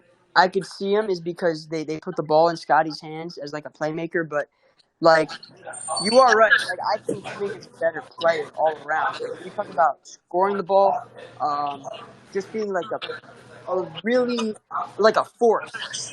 I don't think Scotty's the force that Kaminga is, even though he's really good defensively. He's a very good rebounder. Actually, if you look at the rebounding numbers, Scotty and Kaminga are kind of the same rebounder, but like Scotty has this reputation that he's this like all around player and that kind of thing. But when you really do a deep dive, they're kind of the same rebounder. So it's funny how certain players get certain reputations based on the environment they're in or the team they're on or the situation that they're, the circumstances they're under. Like, it's just very interesting to see that because I do think Kaminga would probably be doing Scotty Barnes numbers, maybe even better, in Toronto if you switch roles. He's a better playmaker. I'll agree with that. That's the one thing I'd agree with. But defensively, it's close because I don't see Scotty Barnes on these isolation on ball defense, top elite lists. I don't see him on these. And scoring the ball, it's close. I think he shoots over 50% and he's averaging 10 points a game. Scotty's giving you 14 a night, 15 a night, but he has way more volume and way more minutes. So I think you can argue he's not only better, but the reason he looks the way he does is a lot has to do with circumstance. And so this is How, why I how think many shots a Kaminga, game is Kuminga taking? it's got to be like 6 or something. Let me check. Kuminga should be in double digits with all due respect. In Shadow, we had It's his shooting up. 7.5. We had his Bro, true shooting up here post All Star break. I think it was like 64.8.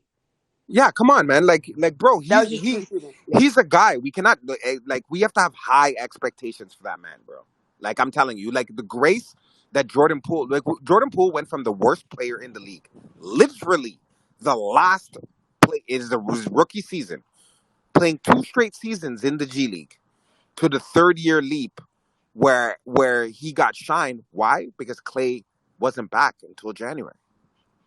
But that's what I'm saying is like, so he only averaged 7.5 attempts last year from the field, and he shot 53% overall, Come which is on, man. pretty damn Like what good. are we even doing? No. That's fucking. Come on, man. Like Really his good. cutting, his thing. Like it's all these things are on Steve Kerr. If you are a coach, Yes. and this guy is one of the best cutters in the entire league, you're not going to be setting up plays, the system for those guys leaning into their strengths. Mm-hmm. Like Steph can get his anytime he wants. That's the point of the fucking off ball. Remember when we get mad, like, yo, Steph, take a fucking shot. Like, you're not aggressive. Like, and Steph just gets everybody else involved. Like, Kaminga is literally can be a mismatch. Right now, currently, we only have 2 mismatches on That's our a good entire point. team. That's a great We point. only have 2 mismatches on our team. That's There were Wiggins and times, Steph. but there were times where we actually did feed Kaminga on mismatches. Like he was in the post against like C.J. McCollum or something, and he just basically bullied him in the paint. Like you're right though. Like we don't go to him enough, and that's why I think if so. One of the other things I noted, and you can kind of add to this if I missed anything. So I mentioned his strengths and weaknesses, and one of the weaknesses I mentioned was like his handle's a little bit loose. Is that something going into next year you think like he'll have a little bit better, just a better Yo, hand? yeah, of course. He knows. I think his handle is could be a lot better because there's got like okay, obviously homeboy is a special playmaker, but from athletic standpoint, what is fucking Ben Simmons doing that fucking Kaminga can't do? That's a good point. I like that. I Yeah, like do that. you understand what I'm saying? Like, Well, let's go through it, right? we Like, literally have a fucking Ben Simmons, Shadow. Kaminga's a way better athlete than Ben Simmons. Come on. but that's what I'm fucking but, saying, like the bro. only thing Ben does better, like no doubt, is It's two things. IQ. It's Well, playmaking. it's just two things. It's playmaking and rebounding. That's it. Like Yeah, but Kaminga, this is what I'm trying to say. Like, Kaminga is if he was given minutes, he's a capable athlete of getting 10 rebounds a game. Like Looney is 6'9", nothing crazy of an athlete, but his timing right. and his effort, rebounding is effort, and Position. Yep. and why do you think the emphasis of, oh well, if Kuminga's not going to rebound, he's going to sit, or if he's not going to rebound, he's not going to sit? Steve Kerr's driving a hard bargain and a hard lesson to let him know you have to 150% rebound. You understand what I'm saying? Right. And because he's Right. not rebounding, that's why he's not getting minutes. So Steve Kerr wouldn't be bringing up rebounding if he didn't believe that he had the ability to rebound. So Kaminga could be a special rebounder, and that's what he needs to lean into. He's always flying over everybody. He's always jumping and blocking shots. There's times I've seen him just like Wiggins. He I blocked literally Zion. He met Zion at the ring. and that's what I'm saying. So I don't think we need to temper expectations for Kaminga. Like, he's not a dumb player. He's not, like, Right. despite what people say, like, we're feeding into the stereotypes, like, oh, he's not the thing. He's arrogant. No, Kaminga is a social guy. He's athletic. He has passion, and to be honest with you, he probably has one of the most passion for the game of basketball, being from where he's from. From an intellectual standpoint, as an African, I could tell you, you cannot be stupid and and dumb as a fucking doornail being fucking African. So he puts in the work. He knows he has to put in extra work. And on top of it, he was the first one after the Lakers series. He was the first one in the gym. And we've seen the most work, the most videos. The man's been in fucking 6 continents, He was literally in the just in last fucking Africa. He was two just in That's Africa. months. The man's that's went to true. Africa. The man's has been in America. The man was fucking in Australia. Australia. He went to Europe. He's been all over the fucking world and all over the globe. And every And single Shadow, time he's found I a gym. think I think the biggest thing is that people confuse intelligence with experience. Like no player comes into the NBA with the experience required to understand what to do on the court on a possession to possession basis. So when you see like Moses Moody or Kaminga or Wiseman out there and people throw these labels of like, oh, they're low IQ, it's like, well, are they, or do they just not have the experience to be an NBA level defender or to understand NBA level concepts? Like it takes time to actually get reps, experience, and knowledge so you can apply it on a game to game basis, like and master the game. Right? You look at Draymond; he has mastered the defensive side of the game. Steph has mastered the offensive side of the game, but they didn't come into the NBA like this. They took some time to develop this knowledge and this know-how that they're able to now use their experience to their advantage, right? So Kaminga in 2 years has made some notable improvements as a defender, point of attack, and as a more efficient scorer off the ball. So that alone is clear to and by the way, as a playmaker, you want to Shadow? Let's just talk about that quickly about the playmaking with Kaminga. I think that's an important because last season he averaged 2 assists, and 2 assists in 20 minutes is not bad. Like for a guy that's Far known from. as a Far play from. finisher, he's a play finisher. He's not a play. He's not a shot creator. He's not a playmaker, but he can make plays. You know what I'm saying? Yeah, what was his points per game this season? It was 9.9. Yeah, until he was 10 points. And how many rebounds? Uh, 4.5. no, yeah, this season it was 3.4. Yeah, this is what I'm talking about. Like, this shit is on Kerr, bro. I'm gonna be honest. The rebounding thing, I have to put it on Kaminga because those are specific instructions. He is your coach. You got to have specific instructions. He's letting you know this is what you got to do to stay on the court. And Right. we're not the biggest team in the world, so we need everybody to do their part. And Kaminga is essential from the rebounding front. Now, him taking 7.5 shots a game, I know That's there's not also a on the lot of ball and not of shots to take, but right. like, dog, like someone pull up Anthony Lamb. How many shots a game he took? I'll look that up right now. But Please but, don't. but what do you think though as a playmaker though? Because he averaged 2 assists last year, Yeah, dude is and that was within the flow of the offense. That was a You know lot of what? contested You know stuff. what? You know what? Pass it. Did you guys see the Steph video where he's taking shots and he's Yes, going boom? yes, Remember the last pass yes. where it's literally court and it was from one side of the skip pass. Kaminga is fucking marvelous with skip passes. That's Marvelous. true. He made a He few no of them no no last no year. no no no no no. He might be our best skip passer after Steph, bro. And well, Yeah, obviously that's CP3's crazy. on the team. He Yeah, is fucking. He's got that like. Remember, like he has that accuracy like fucking Kevin K. Love. Remember when he used to do the West Unsold and he's yeah. cross court? He has that, and because his strength is just different level. You understand what I'm saying? So he has that down. I think we need to utilize the kid, man. Like we have him too boxed in, like he's some fucking like.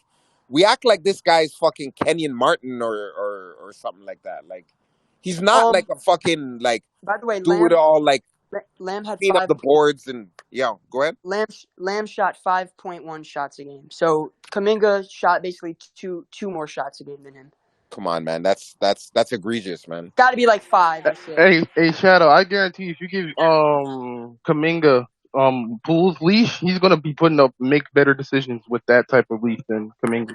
I agree with that. I agree with that. I do think Kaminga would be a better decision maker than Poole from a shot creation standpoint. Like the thing with Kaminga is he's actually learned how to control his body much better on drives and use it to his advantage, whether it just be a pump or absorbing contact, stuff like that. You know. Also, his attitude's probably not good either. Like those are things. Who? Kaminga? Yeah. Who's that? What? I don't know about that No, because here's the thing. I don't think Kaminga's problem with Kaminga's attitude. I think that Steve Kerr just lied so much. Any mistake that he does, he gets pulled. Meaning, there's plenty of guys. Jordan Poole can have 5 turnovers, 6 turnovers in a fucking row. He doesn't get brought to the bench. Kaminga has fucking 2 dunks and then makes an errant pass and he's out. He's pulled. And I I think want a that dude leash with was ego. fucking stupid. I don't think it's an You attitude. gotta push through your mistakes. You gotta push through and learn through your mistakes, I man. think Kaminga was far from the reason why we were a bad team last year. so here's the thing, right? I know Draymond mentioned like maybe in 2022 stuff like Kaminga might have missed some practices and he had to learn kind of the trade of the professional, right? Like the professional athlete, like kind of just being on time, being understanding certain things, but like outside of certain things, and obviously like he wasn't happy, right, on the bench to start the year. And I'm not saying like he was necessarily like GP2, who GP2 is always going to be encouraging whether he gets DMPs or not, right? GP2 is going to be on the bench celebrating. He'll be on the bench, doing the theatrics. But Kaminga, obviously he feels a type of way. He's 20 years old. He wants to have a big role. He wants to see minutes. But I think that's a natural. I would be concerned if he was just content as a lottery pick. Bro, Moody was putting on that face too. Fucking multiple players were putting on that. JMG was putting on that. Everybody was doing it. Dante So was. yeah, Yeah, yeah, yeah. it All of is. them. I seen even Clay put on that face. The moral of the story is, in my personal opinion, Kaminga is a tier or 2 above those type of players that we have him in a box with. He is not a fucking auxiliary player, that role player Rodney. He's not one of those, bro. He is, when he's 26, 27 years old, Kaminga's doing 21 and 21, 9 and 5. You understand what I'm saying? Like he needs to be, he is that type of player, and he is a very, very, very, very good player. Like he's way more athletic than Mikal Bridges, and we see when Mikal Bridges got the rings what type of player he That's he true. is. You understand what I'm saying? Like, and he's in that mold. And then on top of it, majority of his career he's been out of position. You understand what I'm saying? Like, Yeah, right. he's a Yeah. 3, bro. The man plays 4 80% of the time. Why? He's not a 4. Mhm. He's not a Mhm. 4, bro. So you Yeah. don't think Yeah. Like, you Kaminga's a understand what I'm power saying? forward? Fam, Wiggins missed Not yet. 45 games. Those are 45 games Kaminga should have been starting. With all due respect. Yeah, there were times where Steve was like doing the Lamb starting stuff and Bro, starting it was Poole, egregious. Poole starting. Jamichael, yeah, dude. I think it's on Steve to really set the foundation that allows Kaminga to thrive and excel, in a very in an open role, right? We can't just have this guy is going to be one of our most important players next year. He cannot be restricted and there can't be constraints on his playing time, right? Like obviously, every player is going to have some degree of constraints, but he needs to play through his mistakes. He needs to be put in more actions and more situations. He needs a rope similar to Jordan Poole. I agree. I think that's fair. I think that's a fair situation. If he's put in that role where he's getting 28 minutes a night or so, I think that could pay dividends. I have him at about 26, but yeah, I just think at the end of the day, like, and there's things that he has to improve on himself, of course, but 100%. But Dre, also there's things, there's situational reasons too as well. mhm, No team on God's green earth is making a fucking lottery pick at DMPs. that's true. He was our seventh pick, dog. Like, what the fuck are we even doing here, bro? And it's not like he's played terrible. When he plays and he starts, he puts it in. Absolutely. Hey, and this I is basically a contract year for him because he's extension eligible. I think next summer, 24 That's summer. the So that's why you wanted to get the fuck out of here. mm, yeah, Because Steve Kerr, bro, like Kaminga was good as gone. Like, you know what I mean? And then Lakeup really thought about it and he spoke to people around the league and he's like, bro, like getting rid of Jordan Poole is one thing. You get rid of a kid like Kaminga, he has too much upside. And we're in a microwave world, bro. He's going into year 3, man. Like, come on, man. Like, no, you're right. That's a very good point. Like everybody wants things to be ready and bro, this shit is not Uncle Ben's 1 minute rice, bro. Like, right. there's plenty of players that didn't show promise until year 5. Mm-hmm. You Jordan understand what I'm Poole saying? was out of the NBA in year 2. Kaminga last season in year 2 was one of our best point of attack guys, one of the best cutters in the NBA, one of the best, even point, like I said, on ball defenders in the entire NBA as well. Like he set some standards for himself. So obviously it was disappointing in the playoffs, but I still expect him, next season to take a step. You know, I definitely do, and in more ways than one. Right, this goes beyond just points per game. This applies to rebounding and even a little bit of playmaking, possibly, and overall efficiency, defensive awareness, and but these are all things I think he can correct and he can, with experience and with reps, he can be good at. And What did at he the end, what did he shoot from the free throw line this year? 65. Yeah, that's an area that needs help. I think one year he was over 70, wasn't it? He was, I feel like, yeah, let me check. I think his rookie year, he was like actually a little bit better. He was like close to 70, like 68 or something. Yeah, Yeah, check the free throw. Cause yeah. cause with being one of the better rim pressure guys in the league. Because I remember that stat in 2021, 2022. GP2 and Kaminga were fucking retarded at the rim. Like, literally, like Yeah, 80% or something like that, like, around the rim. Like, he was crazy. yeah, so his rookie year, he shot 68 and a half from the line, kind of. Yeah. That's one thing. There's nobody who's on the Golden State Warriors should be shooting less than 70%. Period. So he has that's room for improvement, and I think his rebounding. But as far as everything else, giving the correct minutes, 14-7 is not fucking atrocious. Like, I agree. you just gotta stay back, box out, and rebound, bro.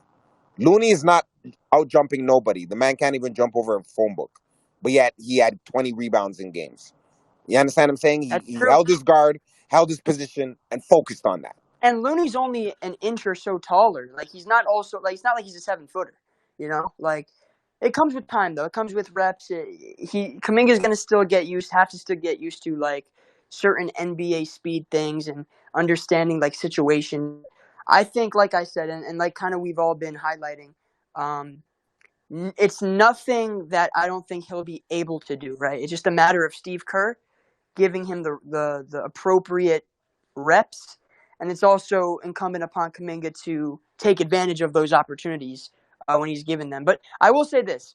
I think behind the starting five and then Chris Paul, which is 6, Kaminga is probably our 7th most important or 7th best player next year. Like, he's better than Saric, we'd all agree, right? Like, I mean, just from a pure talent standpoint. I don't think he's better as of yet from a connective or like lineup standpoint, but from just like if you look at them as players and you say, production or just talent and just overall just ability, I think Kaminga is probably our 7th most important and 7th best player next year. You got Steph, Clay, Wiggs, Dre, Loon, CP, and then after that is probably Kaminga. So, and you look at the expanded role that he has, like he's gonna have to be much better in that spot, right? Like you can argue Saric is better.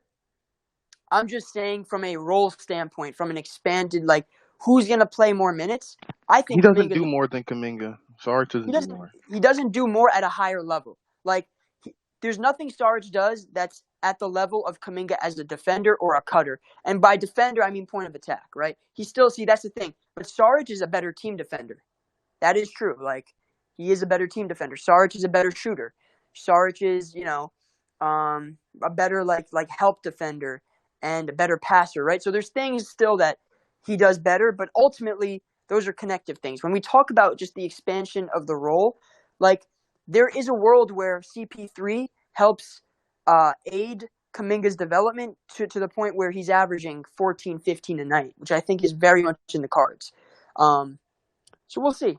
Yeah, exactly. Saric he's a vet. He is a vet. So you would expect him to be better at those connective things. I think a lot of those connective things and those abilities are a result of being in the NBA so long, right? And I think as you get older and as you get more years under your belt and more experience, you become better at those connective qualities, right? Like the passing. We even saw last year with Kaminga. Like he was a better defender in year one. He was a better playmaker than he was in year one, and he was a bit more effective overall player, like offensively, than year one as well. So I'm excited, man. I don't want to hold expectations too high, but we all kind of understand like like I said, front office, coaching, players, and fans all understand that Jonathan Kuminga taking a step next season is one of the biggest questions that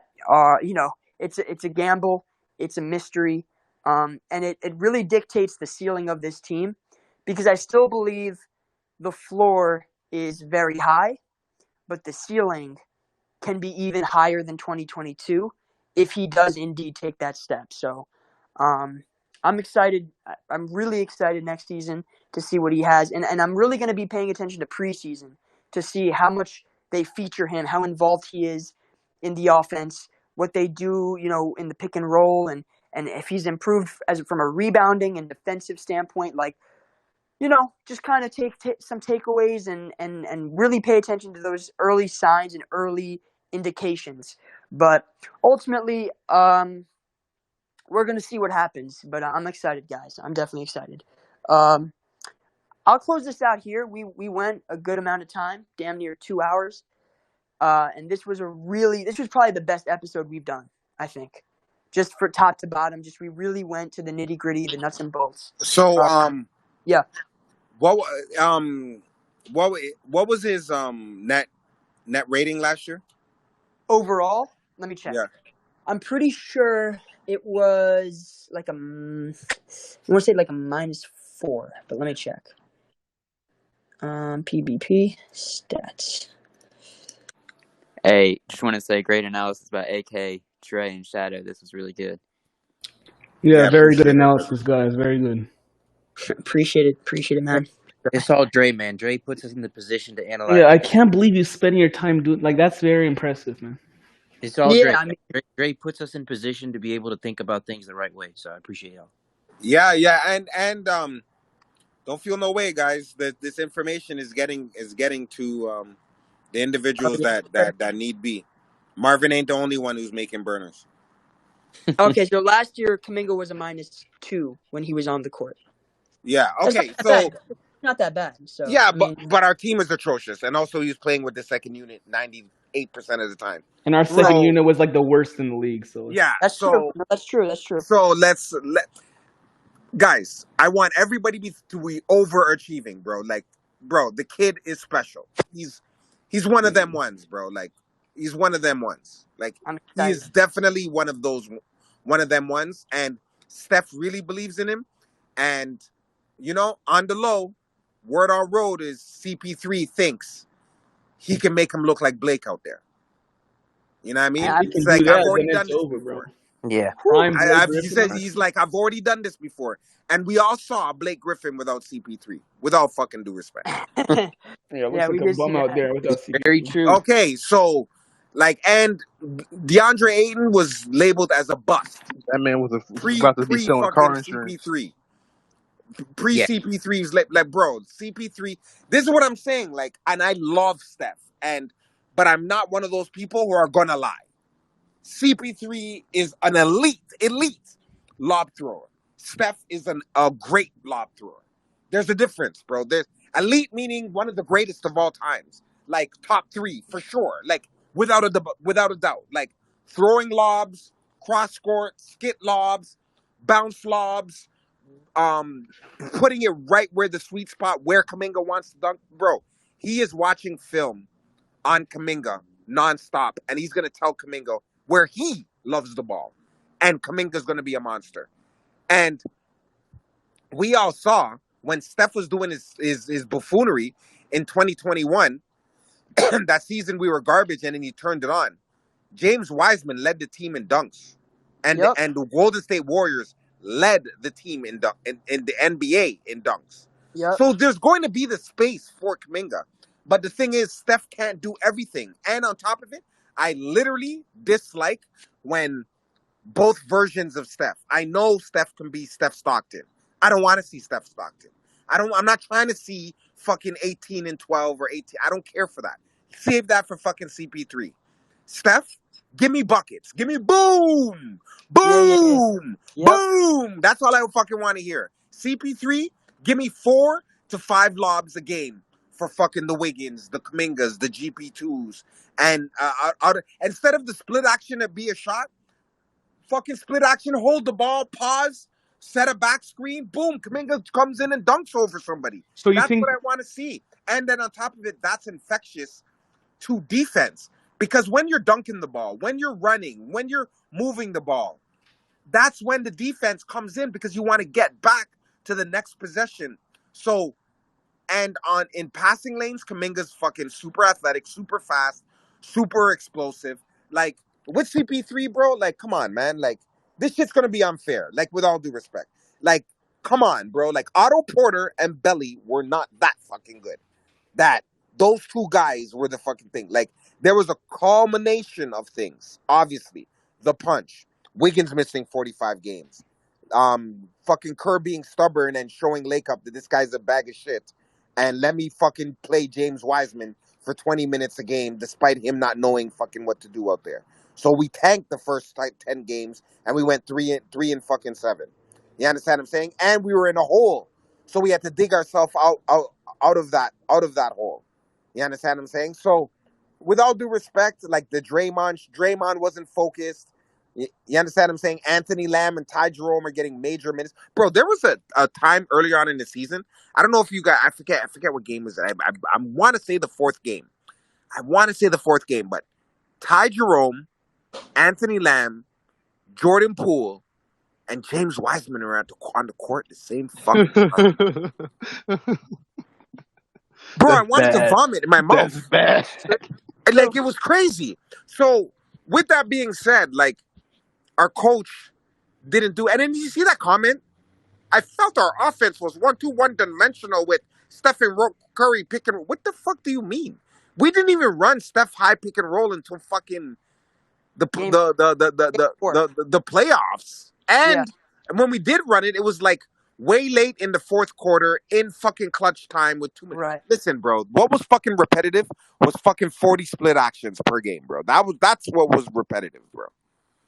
You understand what I'm saying? Like, we got to switch it up to our personnel. Like, CP3 needs to be running a bunch of fucking pick and roll. Yes, he does.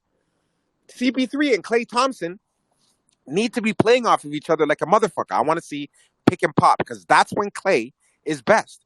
When he does his flare screen out and he flares out to the corner or the top of the key and he splashes and he holds it and then he does that fucking where he shakes his shoulder and he's trying to fix his jersey, make his jersey go straight without touching it. That's the shit I want to fucking see, bro. Like at the end of the day, Kaminga is like that. Is like, bro, disappointing 13-5. What I'm expecting is 14-7. Wouldn't be surprised in all hell if he did 16.5 and 7. I would not be fucking surprised. Brother, I I agree. think Steve. Oh, sorry about that. Go ahead, brother. Go, Dre. No, yeah, I was just saying, I think production won't be an issue. I think the question is that the rebounding numbers is like I'm really keying in on those. But wait, what were you gonna Well, say? the rebounding numbers is going to tell if he plays 22, 23 minutes or he plays 17 minutes. I'll be honest. Or if he Kev, has 10 DMPs or he has 0 DMPs. I'm gonna be honest. I think he's gonna play like 20. So I have him at 25 plus minutes. Bro, if he does that, then he's doing 18 a game. He's that talented, bro.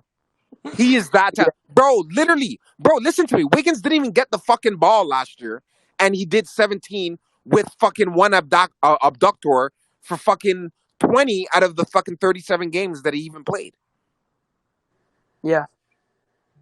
You understand what I'm saying? So, at the end of the day, bro, like, Kaminga is an integral piece, and he's a championship piece. He's just one of those. I'm going to be honest, Kaminga's our X Factor. If you want to bring, like, an X Factor that brings everything together, the person who's really supposed to be the connector is Jonathan Kuminga. He's supposed to be able to play in a Steph lineup. He's supposed to be able to play in a CP3 lineup. He's supposed to play with Looney and Draymond. Like, these are the things he's supposed to be doing. Like, so the question is this X Factor going to be ending and closing games in April, May, or June? Huge question. That's a huge. I can't answer Because that. that's going to impact if Draymond. he's close, That's going to impact Draymond because we already know he- CP's 1, Steph's 2, Clay's 3, Wiggs is 4. what? Who's going to be that 5? I know, but Jonathan Kuminga should be closing games because he's one of our better fucking point of attack defenders. But who is he coming in for? Is it Looney? Clay? Why would Looney be closing games? Oh, well, then here's the thing, though. He's a clearly better defender than Clay. Can we all agree with that? Can we all consensually So Clay agree that wouldn't you're a end the better game? defender than Klay Thompson? So Steph, Clay, Wiggs, Kaminga, Draymond. Yeah. Gotcha. Like, If that's the lineup, I don't see any series going past 5 games, bro. If Kaminga could play in that lineup and like 2/3 of the time it's like a winning lineup, then we're winning the title. Either For winning some or reason, people think neutral. CP3 is ass, bro. CP3, I don't know why people think that. CP3 I think has to be in every possible closing lineup. No, not in a regular season. Playoffs. That's what I'm talking about. Playoffs, obviously. When the tempo slows down and we're really half court, he's your guy. That's what we're all playing for. Yeah, but what I'm saying is, I don't think we need to push. Like, the problem with CP3 is I don't care what team he's on. Like, even on the Phoenix, people like Devin Booker. People have amnesia. Devin Booker was only better 1 year than CP3. Other than that, CP3's always been better. When he first got there, he was clearly better than Devin Booker. The second year, he was clearly better than Devin Booker. Last season, we could say that Devin Booker was better, and that's when he took his leap. But with all due respect, CP3 is a guy that he's in crunch time. He was doing what Darren Fox is doing in the fourth quarter. He was Mr. Clutch. He got So I think we're on the same page. We're really on the same page. Yeah. In agreeing that if CP3 is in there, that begs. I'm begging the question to say, what this addresses Draymond, because Clay and Steph are 2 and 3. Wiggs is going to do his. I'm going to be honest. In the playoffs, I think some games Clay should be there. Some games he shouldn't. You know what I mean? Like, that's just my personal opinion from the flexibility. Depends on what type of team. If we're playing Denver Nuggets Yeah, sure. I think if we're playing the LA Lakers, Jonathan Kuminga better be in that motherfucker, bro. What are you saying, Dre? No, Because yeah, we're like not beating the Lakers just by scoring. We got to get stops. We got to stop them. stops. We got to But go here's the back thing. to the third quarter dominance, getting stops. I'm not sure if I'm like there might be some matchups I'm picking CP over Clay, but it's not going to happen. Steve's not going to do that because I don't think he wants to ruffle Clay's feathers. But there might be a few matchups that like if you're playing Dallas, I don't know. I might go CP over Clay. I'm not going to lie because CP could slice their defense up better, and he's probably a better defender than Clay right now. Like, I don't think Clay can guard Kyrie at all right now. But CP could do, I'm not saying he could do a good job, but he could do a better job. You know what I'm saying? Depends. It depends. It depends on which matchup we're playing. Because if you're playing against a team like the Nuggets, we need Clay out there. Because they'll just bully CP. Right? You need Clay out there because he's 6'7". He can stick his Yeah, and then obviously he's for the offense. No one's questioning Clay's offense, but at this particular juncture, like, bro, I personally don't think Clay's a better defender than Steph at this juncture right he's now. not. No, he's No, not. he's not. No. He's Yeah, too close. and I don't think he's better than Looney, and for damn sure he's not better than Wiggins or Draymond. So clearly, he's the weak. Like, bro, there's a reason why man was picking on him. Like, let's be fucking honest, bro. Like, Yeah. Lonnie Walker was picking on the man, dog. You actually tweeted something out, and this is going to lead Picking on into him, left, right, and center. Austin Reeves was picking on him. that's all true. Shadow, you tweeted something out like a little while ago that I want to just quickly point out leading into tomorrow's episode. Yep. You tweeted out that CP, I think, what is he, top 3 ever in steals? Right? I think behind like Yes, sir. Stockton. Yes, sir. Yeah. So yeah, tomorrow we're doing Chris Paul player profile. And then that's the last of all of the bench players, and then we're going to get into the full starters. But I can just give the order now. So I'm going to do CP tomorrow. Then I'm going to do Wiggs, Clay, Draymond, Steph. That's what I'm going to do. But yeah, Awesome. a lot to talk about tomorrow with CP3. A lot. So Dre. Woo! yeah. I'm ready for that one. I have a lot of data too And as Kerr, well. Yeah, we got Kerr actually. That's a Hey, good point. So, Come with the heat. Yeah, yeah. Dre, that was my question. Are we going to Steve after the roster? What was the question? No, you answered it, bro. I was going to say, are we going to do Steve after the roster? Oh yeah, we'll do Steve. We'll do Ron Adams. Nah, I'm kidding. We'll do Steve for sure. Yeah. Nah, hell no, I wouldn't chill for the Ron Adams one. Ron Nah, Adams. Ron Adams would get a better. He'd get a better strengths rating than me, or than Steve. Rick Celebrini, Lacob. But yeah, no, we'll do Steve, and I think that's how we'll close it out. But we'll tinker with like ideas throughout the rest of August and stuff when it comes to like watching film and doing that kind of thing. But hey, like I said, appreciate everybody for Oh, contributing. And this one's gonna be good, man. And yeah, Clay dude, no, and Clay is you guys saw Clay's clip on CP3. Yeah, we saw. I did. I saw. I did. Get it Yeah. right in the seams. That You saw. man's looking to let it fly, man. He's Yeah. just looking to add value to his contract, dog. Can't Good point. blame I him didn't though, even think man. about. I didn't think about that. He's just That's he's just focused on getting his and being an all-star, dog. Ariane Urkelmuse. You asked why aren't you doing Looney? He's a starter. I did Loon. We did Looney already, Nate. Yesterday. Yeah. I did Loon yesterday. So you can go to my YouTube and you can look that up. But I'll be honest, these are gonna all be out, and then I think when the season starts, they'll kind of hit. Because right now it's the off season, so people will kind of watch them casually. But I think when people are starting to gear up for the season, people are just gonna binge watch these player profiles because these are in depth, man. Like if you're a Warriors fan, you want to get every ounce of information and knowledge you can about each player, so you have the right expectations and idea of what to expect and who they are and what they can contribute next season. So this Kaminga one was by far not only the best episode, but by far the most in-depth, by far the best insight, and I think we really executed it just really well. So tomorrow, Chris Paul, and appreciate everybody, like I said, and I'll see you guys tomorrow, man. Peace out. Bang bang.